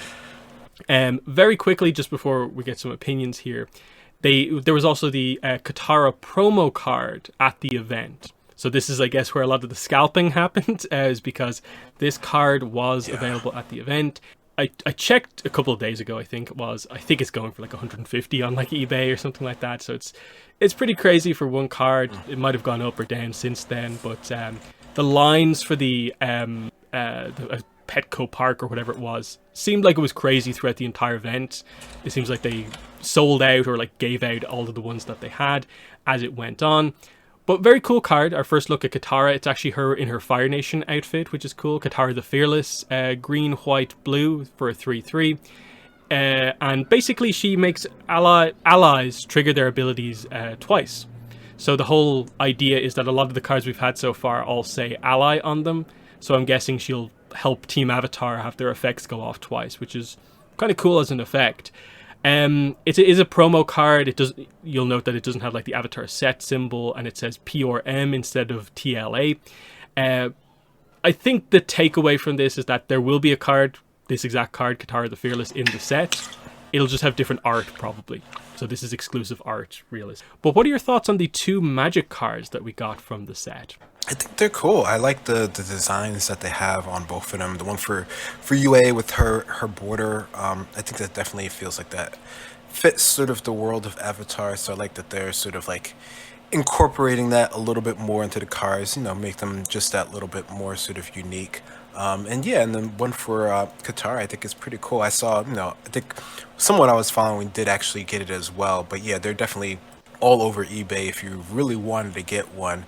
But yeah, it does seem like you'll be able to get it in some form of fashion in an actual pack there as well. But no, I think it's cool. It's interesting to see the rollout for this and the buzz and how much has been built up. And no, the idea that Magic the Gathering is really sort of like putting the effort to actually sort of like to promote this and stuff, especially having their own sort of dedicated live stream. I guess they're just sort of used to doing this since they work with so many other brands that they're sort of like on the ball as far as like getting this out there and getting the information and like showing the process and all that sort of stuff. They're really sort of good about doing that. So that's definitely, fun to follow from home for those who can't get to the actual events. Yeah, it made like the kind of social media presence for stuff like, like Abrams Dark Horse look a little bit embarrassing, where like, especially Jazzwares, actually, we'll get to that in a second. The idea that they had effectively one card reveal at their panel, and they promoted it on their like full official social media in the middle of like Spider-Man set spoilers and like Edge of Eternities, I think, is the other set they have out at the moment. Spoilers. So they have other stuff going on, but they were still like, hey, here's a teaser kind of image with a question mark all over the card. This card will be revealed at the panel. And it had a big impact because the reason we don't know anything about what happened at the rest of the panel is, by all accounts, Magic people, scalpers, I guess, as well, flocked to this panel with the idea that there was giveaways and they were expecting to get free cards so that they could sell on eBay, I guess. And I think it meant that like that's why we didn't get reporting from this panel. It's the reason like Abby didn't get in to report on this panel as well. So yeah, the Jazzwares and other merchandise side of the panel, we have no idea.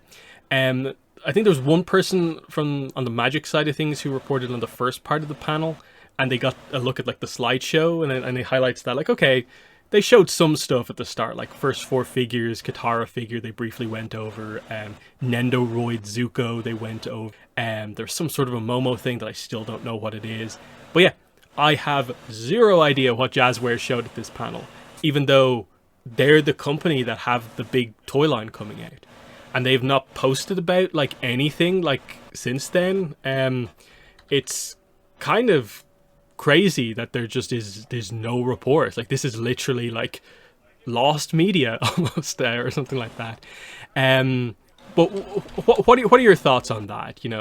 I think we went into this almost like, well, toy line, this should be one of the most heavily promoted things, and actually, apart from some show floor stuff, it really wasn't. What are your thoughts on what happened here at the panel? Yeah, I don't know, that's quite unfortunate. Usually they're pretty good about pushing their sort of product and marketing it out there, but it feels like, I don't know if like maybe the stuff that they had at the panel was more sort of like the exclusive stuff, so they didn't really want to put it out there anymore, or I don't know, it got like all bought up or something really quick or something like that. I don't know. It definitely feels like there was a loss in communication here in terms of what they really sort of wanted to get out there. So I don't know. I'm curious to hear, sort of what was there, especially if they are, considered to be sort of like the main marketing thing. That's the thing that we're keep on saying here, that would be, I don't know, it would be worth their while to get that information out there, or at least put it out there a little bit. But I don't know, maybe there's other rules in place in terms of their marketing stuff that they can't put out, or it's all tied into sort of like other future products, so they didn't have any more than that there. So I don't know, we know they had something there, but just not enough. Yeah, and it's really unfortunate because Jazzwares had their own separate panel that didn't have Avatar stuff at it, I guess because they were at this panel. So because of the weirdness surrounding the Avatar Magic panel, we just missed the complete side of the panel. So I have no idea. The weird stuff though is that like a lot of places in America are beginning to get at least some parts of the toy line showing up. I think Targets are beginning to have the gimmick action figure line, the Aang and the Zuko, as well as the little elementals, the kind of chibi figures that you can see what they are. Those ones are not blind boxed, but they're beginning to show up. People have got them. But then you look online and there's nowhere, I think, to ordered them online yet, so like listings kind of still haven't gone up for a lot of this stuff. So we're a little bit like confused at like what is Wave 1 exactly overall. I think we know what it is for the gimmick figures and the little elementals, but I don't think we know with the other blind box stuff, or for sure what the lineup for like the collector's first wave is figures. I assume it's the Book 3 Aang, Book 3 Zuko, but I'm not sure if Book 3 Katara is part of that, because I don't think she was on the show floor. And that's about the only thing I can say about Jazzwares. It's just that from the show floor, they did have that initial batch out on display, and the collector's Aang looks a lot better than it did at Toy Fair, where the colors were all wrong and stuff like that. It looks vastly better. But other than that, I have no idea. They said there was going to be like teasers and like reveals and stuff like that, so that would imply that they theoretically showed off stuff going into like Wave 2 maybe, but I don't know at all what they showed off. So it's a bit of a weird one here. And then just across the board, the communication's not great. Like Jazzware's Twitter, the last post is from July 24th. So like they posted like the first day of Comic-Con and then just didn't post anything else. Even though like they had a booth and stuff like that, and they had multiple panels. Kind of an odd situation there. But we'll see what happens. And then afterwards, we thought that was basically going to be it. But then out of nowhere, to a certain degree, IGN dropped a 7.5 minute long interview with Mike and Brian that had a pretty big headline on it, which is that they reveal who Steven Yeun is playing in the Aang movie. So this was kind of very exciting. So the headliner piece of news is, as expected, Steven Yeun is playing Zuko in the movie. It was kind of funny that the reporter there was just like, hey, Steven Yeun is attached to this movie. We don't know who he's playing. Who is he playing? And Mike and Brian are like, should we just say? Like, it's pretty obvious, isn't it? Like, you know who's in the movie, basically. He's the only one who doesn't have a character. Yeah, he's playing Zuko. So we finally got that reveal after it was kind of like teased a bit over Comic-Con that like this was a thing. We thought we'd get this from CinemaCon, but we didn't. So it's finally out there. Not sure why it was so much of a secret. Like, is there a reason why this wasn't revealed like last year? I'm not really sure. But either way, Steven Yeun is Zuko, not Dante Bosco. What are your thoughts on this? Finally, this secret information finally getting confirmed. Yeah, I mean, I think, it's a nice way of them to sort of get it out there and to actually have them, involved in the sort of marketing of this product that's, still quite a ways out. Like, we're not getting it, quite that soon that we're going to be able to sort of enjoy it yet. But, I think they played it up a little bit, the way that they, announced it and stuff like that. So I think that's, fun to actually get to see that in that sort of way there. But yeah, it's cool. I mean, I think, it fits. It sort of, goes with sort of what we, a character that he could play in the series there. And I know there's, a lot of opinions on sort of why they chose, to go with him versus Dante Bosco and stuff like that. So it should be interesting to see how it actually plays out in the actual sort of film and stuff like that. Like, my guess on this ultimately is that they didn't want to have a situation where like he's the only remaining original voice actor. Like everyone else is being changed, but only he kind of is keeping the role. I think also the fact that he voices Iroh in Korra is perhaps maybe part of the reason why like they're not keeping on board, because there was a bit of a sense with when his voice was revealed at the end of book 1 of Korra, that people were like, really? It's just the exact same voice on this like 37-year-old character. Okay, I guess, because he's not hugely involved in the series that much. That's okay, but I guess the idea is that pretty clearly, based on the way they did the much older versions of the characters in Korra, and changing the voice actors there already. So we've been through this already. They clearly want a different sense from the characters' voices as adults, and that's why they're doing the kind of full switch up overall.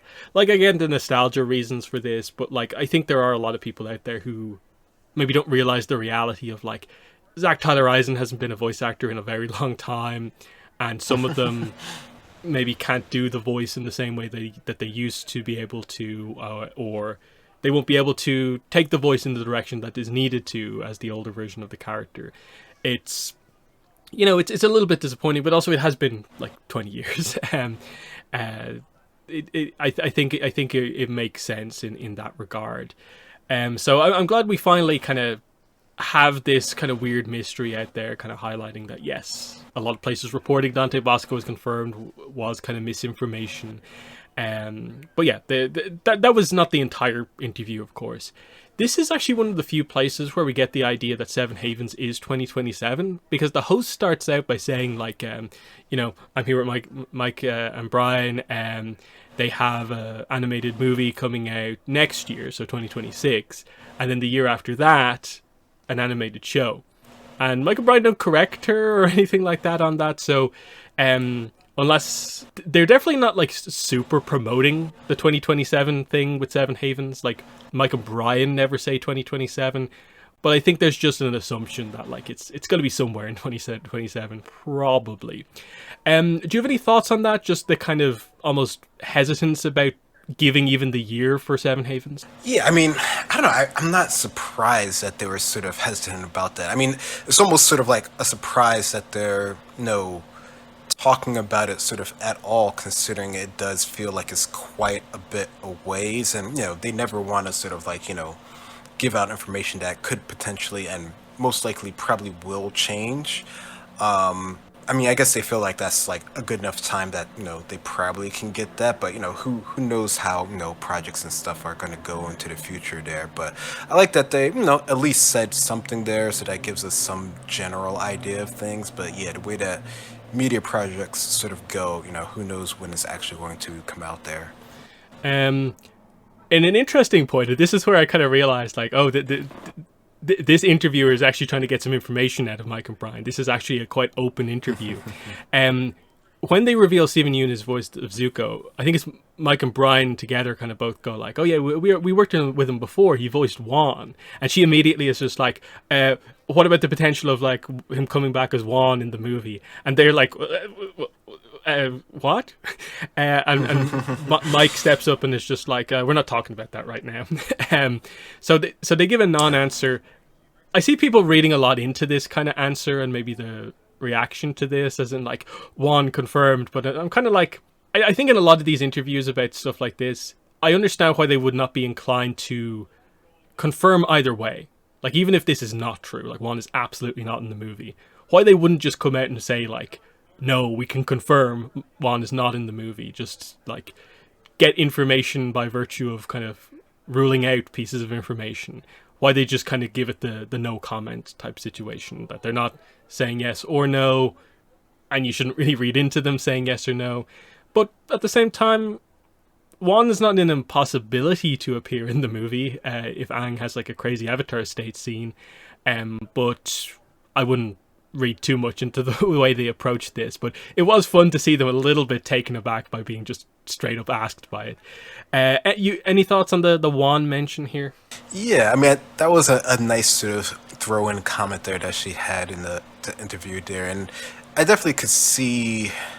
I mean, yeah, like you're saying, like there's potential for him to be there if there is some sort of like Avatar spirit reason for him to be there, but I don't know, that I didn't really read that into it, even with sort of the non-answer there. I personally didn't really read that to be that he's going to be in there. I mean, yeah, I mean, if he is there, they'll tweak his voice, or he'll tweak his voice so that it sounds more like, sort of Juan versus the older version of Zuko. But I don't know, that doesn't, I don't know, I mean, again, we don't know the story, so we don't really know what happens in it, but I don't know, I didn't get the impression that that would be sort of like an integral part of the story. That seems sort of like so random. Like, from the interview, it makes sense why she would ask that, but it wouldn't, I don't know, it doesn't particularly speak to me for him to sort of be in the series, unless there's really some reason for him to sort of like go back and connect or something like that, which there could be, but I don't know, I don't get that impression, but who knows. Mm-hmm. They do mention it's kind of interesting that this kind of hasn't been absolutely directly confirmed, but they do mention at one point Republic City is a big location in the movie, so that's kind of just good to know. do you read super into the idea of them saying Republic City versus kind of Cranefish? I'm guessing it probably is established as Republic City at this point, but it might be new-ish with that name. Nice to know that we're gonna for sure get to see Republic City in the movie. Don't know if it means the whole movie is going to be set there, but they're just saying it's a notable location because, we're guessing Aang and Katara are kind of living there. Toph, chief of police, that sort of idea. These ideas are happening there. Any thoughts on this? It's kind of one of those ones where, like, well, obviously, but we didn't actually know before now. Yeah, I mean, I guess the idea that it's going to be, about Republic City or, its formation or its sort of, after inception, that does sort of make sense. But I guess it's really just the idea of how much is the story going to revolve around Republic City as like a major sort of location, which is cool to hear that it is going to be sort of like, a mainstay thing, which is cool. I mean, it gives a reason for, multiple cultures to be in one sort of area here, for different people to be there with different ideas, and for, potential conflicts to arise that, our group is going to have to deal with. So I guess that kind of makes sense. It's just sort of how much is there. But no, it's nice to have that sort of idea, more confirmed.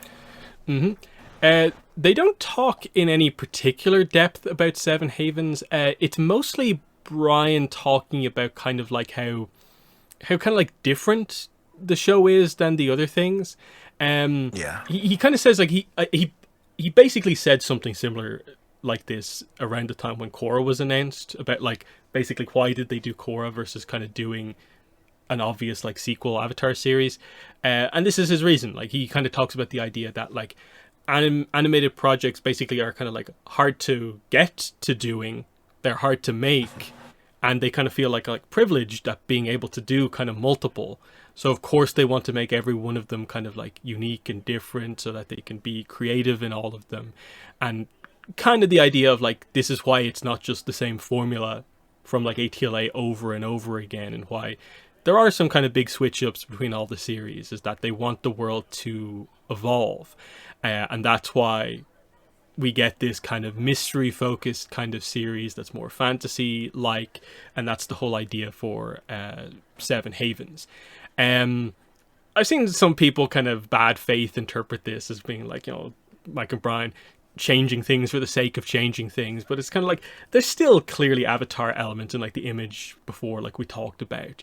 But yeah, they are doing something quite kind of unique and different here, and to a certain degree it might be a bit of a adventurous kind of bold decision because it is so different. But I always have a lot of respect for them for having this approach, because in my mind, like, this is we're getting the kind of more formula Avatar stuff in like the novels. Like we've just got a ATLA focused novel a few days ago. We get to see the more typical eras with the Four Nations in the novels. I like that they always do kind of different things and push it in a new direction, while still being Avatar. I really have, this is always something I've respected Mike and Brian for. But what are your thoughts on what Brian had to say here about Seven Havens? Yeah, I mean, I don't know. I think that's for them as, creative people and artists and, someone who does stuff like that as well. I think, it makes sense to me that they would want to do something a bit different. And they've always seemed to be those type of creative people who do want to do things different. Like that's never been, sort of their ethos to just do things over and over again.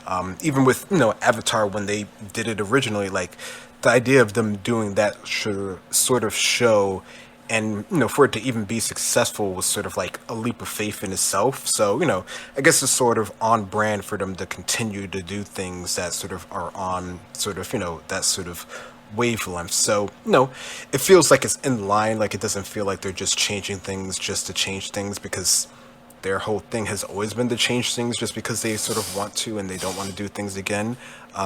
So, they still recognize, so how, unique and successful it was that the first one did, good as it did, and Korra did as well as it did, and that they're able to make a third one. So, it feels like they're still, cognizant of that sort of situation that they're in. So that's pretty good. They're not, so above sort of like the idea of that, shows are a miracle to make or anything like that.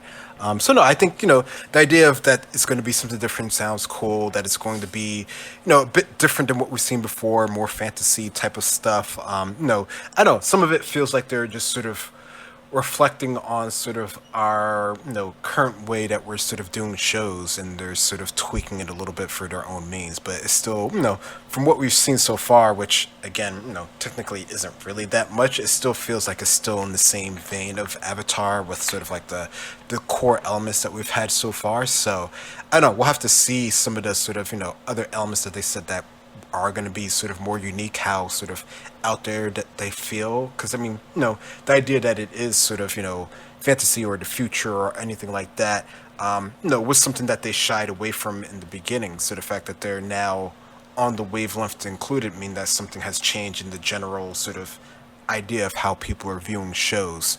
That this would be something that would stand out potentially. Hopefully it does. We'll have to wait and see. Mike then followed this up by just basically super emphasizing the mystery aspect of the show. Like he even references like Lost and stuff like that. Yeah. Which I thought was kind of interesting. And especially because the show's already like locked in with how many episodes it has. Like so they have the answers kind of, I guess, prepared already. Like it's 2 seasons. Yeah.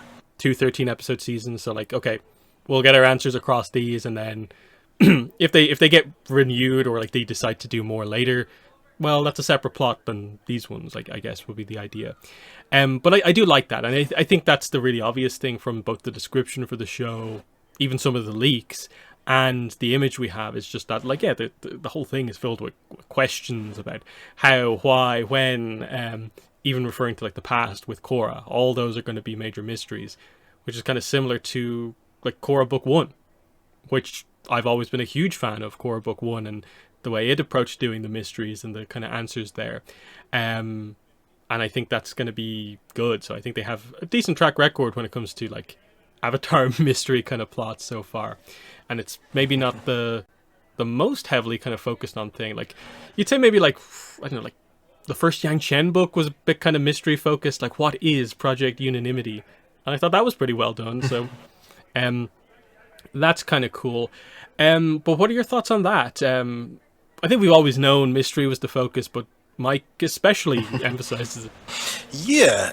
I mean, I don't know, for me, I think that's definitely an interesting sort of aspect, sort of, evolving the story and developing what the world is about. And, the fact that we know that something huge has happened, that makes the mystery all the more sort of, intriguing. The idea that we don't know what this sort of huge event that Korra was, sort of a part of, that, whatever she did and, how the world is currently, was a result of that. And now people are having to live the day-to-day life as well, sort of figure out sort of what that was. Like you would think that maybe people would know, but maybe there's a reason why people don't know, why things are the way that they currently are, which is a huge thing in itself. Like, many people, or however many people are left, don't know about this sort of reason. So I think, mysteries are a cool thing. They can go, good or bad depending on how the story is written. So, the idea of referencing loss, I think, for some people that was like the greatest thing ever. For other people,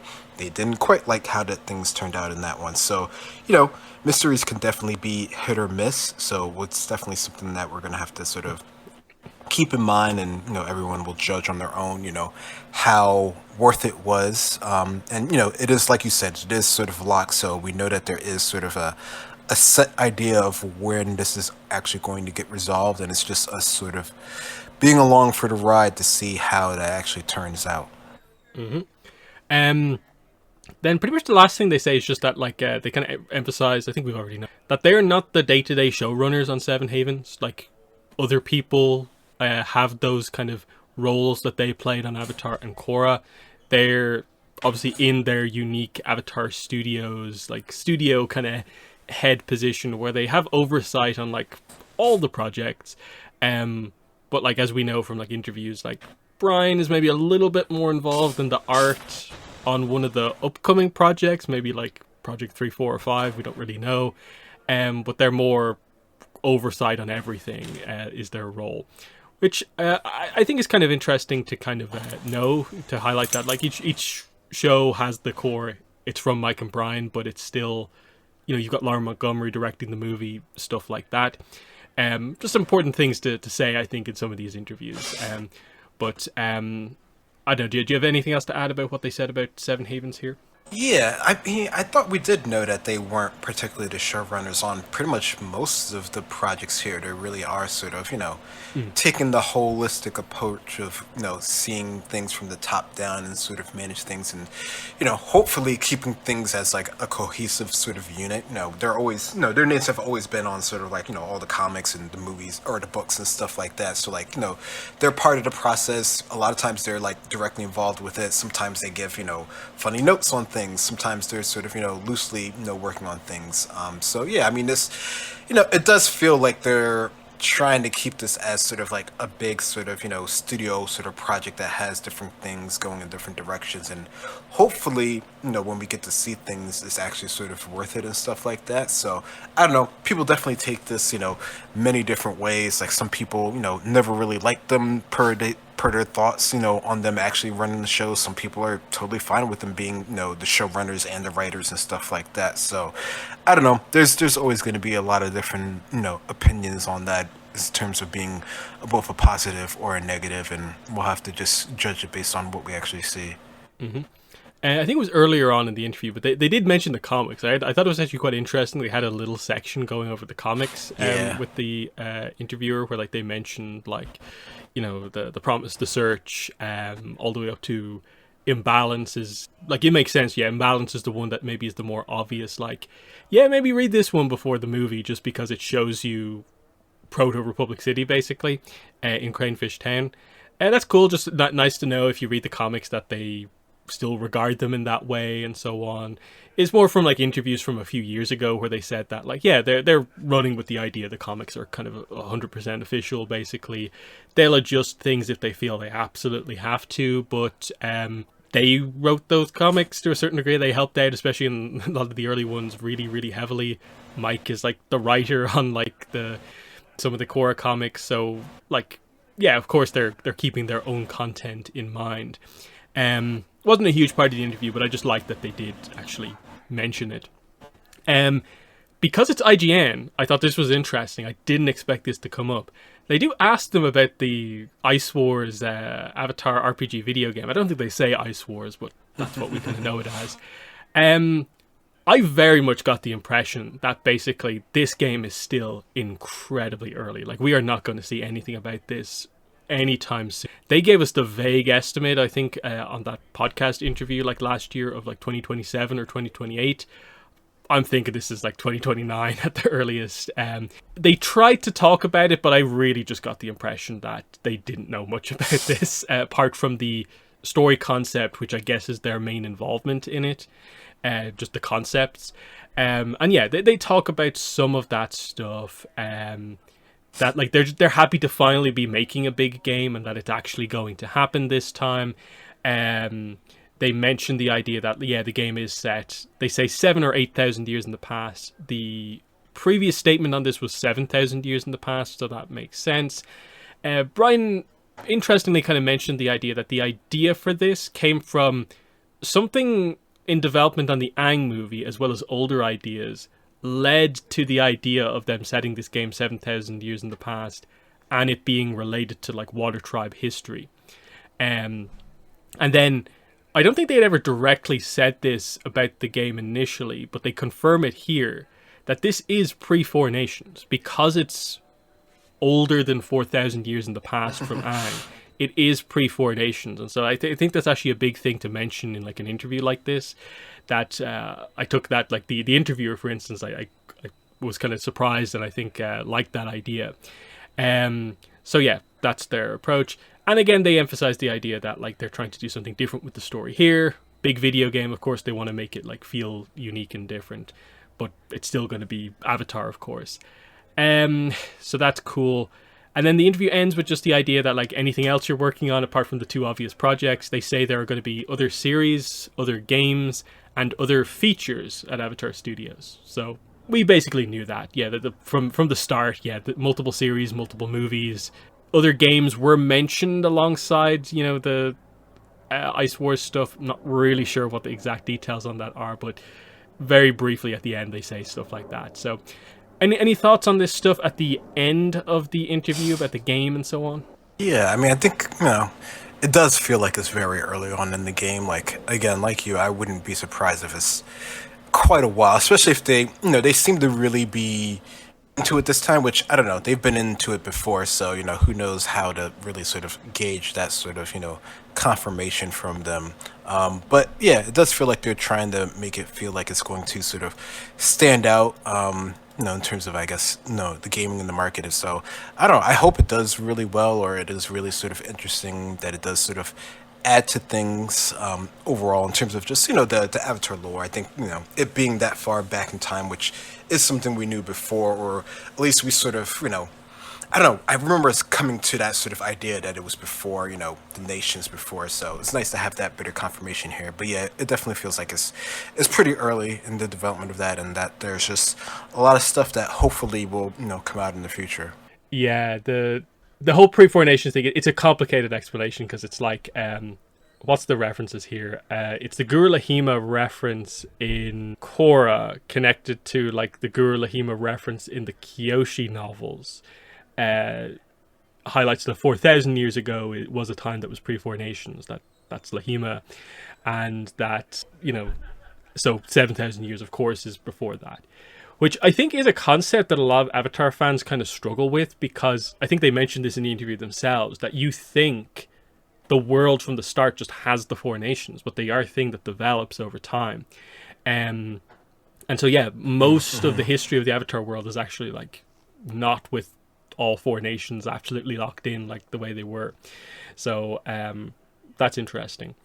So the idea that like in the future we also have like an era where there again are not quite 4 nations shouldn't really be a shocking thing, because you still have groups based on the idea of different elements and stuff like that. That's always going to be a factor, but like it's not locked in exactly the same ways that I think they were.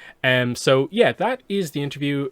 Really interesting, I think, overall. Just like basically the two things almost like coming out of this is that, like, one, seeing Mike and Brian talk about this stuff at the panel to everyone, the highly reported on panel, and then the fact that, like, even on like the Avatar social media stuff, they got Mike and Brian to do like a promo video, like yeah, pointing to like a blue screen type, like, here's the image, like these are the characters. That was great. And then a proper interview with IGN where they got kind of asked some kind of non-standard questions. It's like, we're doing this, we're finally back, and I have to assume that like at each of the big events coming up, there's now going to be proper expectations that like we're here, we're expecting little updates as we go on, and especially into next year. So the conversation has properly started, I guess, is sort of the idea here. But what's your main takeaway coming out of this year's Comic-Con? And yeah, finally we get big news at one of these events. What's your takeaway? Yeah, I definitely do get the similar sense that it feels like things are moving along in sort of like a direct path to the actual release of things. I think, there's still a little bit to go before I think, a lot more people are really sort of locked in. There's still, I think until we really get some, hard sort of visuals for things, there's still going to be a lot out there that's sort of wondering about things. But I think, with it being in more sort of publicized media on their actual social channels, like you mentioned, that definitely makes it sort of stand out from, a couple years ago where it was just sort of whispering and they were just sort of, mentioned at sort of like the investors meeting, and people were like, understandably hyped for that, but, nothing came out of that because it was already too early at that point for things to actually say. I think, if things sort of came out as they are now, with the same sort of intensity from back before, things would be a lot sort of different now. But, we can't go back. We can only go forward here. So, but no, I think this is definitely a good sort of launching point for actually getting a lot of the actual information out there. And there are other cons that are coming up, so there'll be other places for them to actually make some other sort of announcements if they give, more sort of like, sneak peek stuff, or, sort of like industry stuff. I assume that a lot of the stuff coming out, coming up until like, the main sort of cons will be just sort of like industry behind the scenes sort of stuff. But yeah, no, there's definitely a lot more to look forward to now. Yeah, and that is the big thing, is that like, okay, yeah, New York Comic Con is not actually that far away. It's like it's pretty early October, so like we're only like 2 months away basically from it. Um which kind of means that, like, is it long enough for them to give us another kind of reveal or anything like that? It's hard to say. Yeah. And then, like, what would that reveal be? Because, it'd mark basically a year to go until the movie. So a bit of a landmark kind of moment. Would they give us the first visual at that con? Which is typically the one where they maybe don't show up at in that big capacity as much. But there are still some memorable things in terms of, like, that's like the big Book 3 trailer, I think, was at a New York Comic Con, and stuff like that. Like, they showed the beginnings episode at New York Comic Con. Like, so like, there's history Yep. of like giant things for Avatar happening at New York Comic Con, but it's not maybe treated as big as San Diego. So yeah, do they do a second teaser for Seven Havens, or is that it for a while now? Or yeah, is it time for the first movie visual? I'm not really sure. I think we'll get our publishing stuff kind of clarified, so we'll probably have a proper cover for like the Kaya comic. We'll know what it's called. Is it just going to be like Kaya alone? I doubt it, but will they keep the naming convention going? The mini series, I definitely want some more details on that. And then I suppose the doors then open for, like, probably next novel probably needs to be announced. Like, will they say anything about Legends Book 2? And like what era, what character is that going to be? Will they confirm Karuk as the next Chronicles of the Avatar? Not really sure. That's the big thing there. We're probably still way too early for them to talk about like publishing related to the movie. But I'm assuming that's something that will have to come into play at some point. But I don't know. Like, do you have any particular strong thoughts about what news will happen at New York Comic Con? I don't know. I mean, I would hope for a bit more on the publishing side, like some of the things that they mentioned that, will come soon. I would like to get some of those at New York Comic Con. In terms of any of the sort of, media projects, I think it's still, again, too early to actually get anything in terms of those, out in the open there. So that might probably be more, reiteration of what they've had before. Hopefully they do have another, cool thing on the show floor. I think that would be pretty cool just in terms of the 25th anniversary and stuff like that. So, there's definitely a lot they can do with sort of that in terms of just general promotion for the franchise overall. Maybe some more stuff for the merchandise, but I don't know. I think, we'll have to see how much of that they push out there, since I know a lot of times they do keep a lot of that stuff towards just San Diego Comic Con. Yeah, so at the very least, the merch line will basically be pretty much completely out everywhere by the time of New York Comic Con. I think Amazon have like November 1st as like the release date for the Zuko they do have up for pre-order.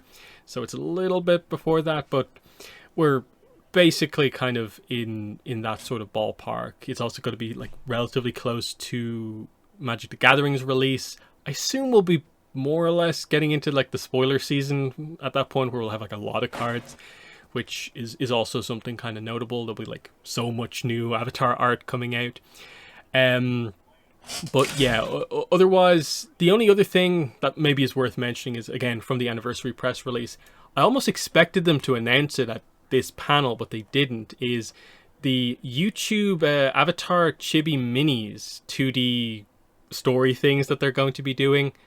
Not announced here, even though the promo image for the panel was chibi art from Brian, and most of the panel included chibi art from Brian.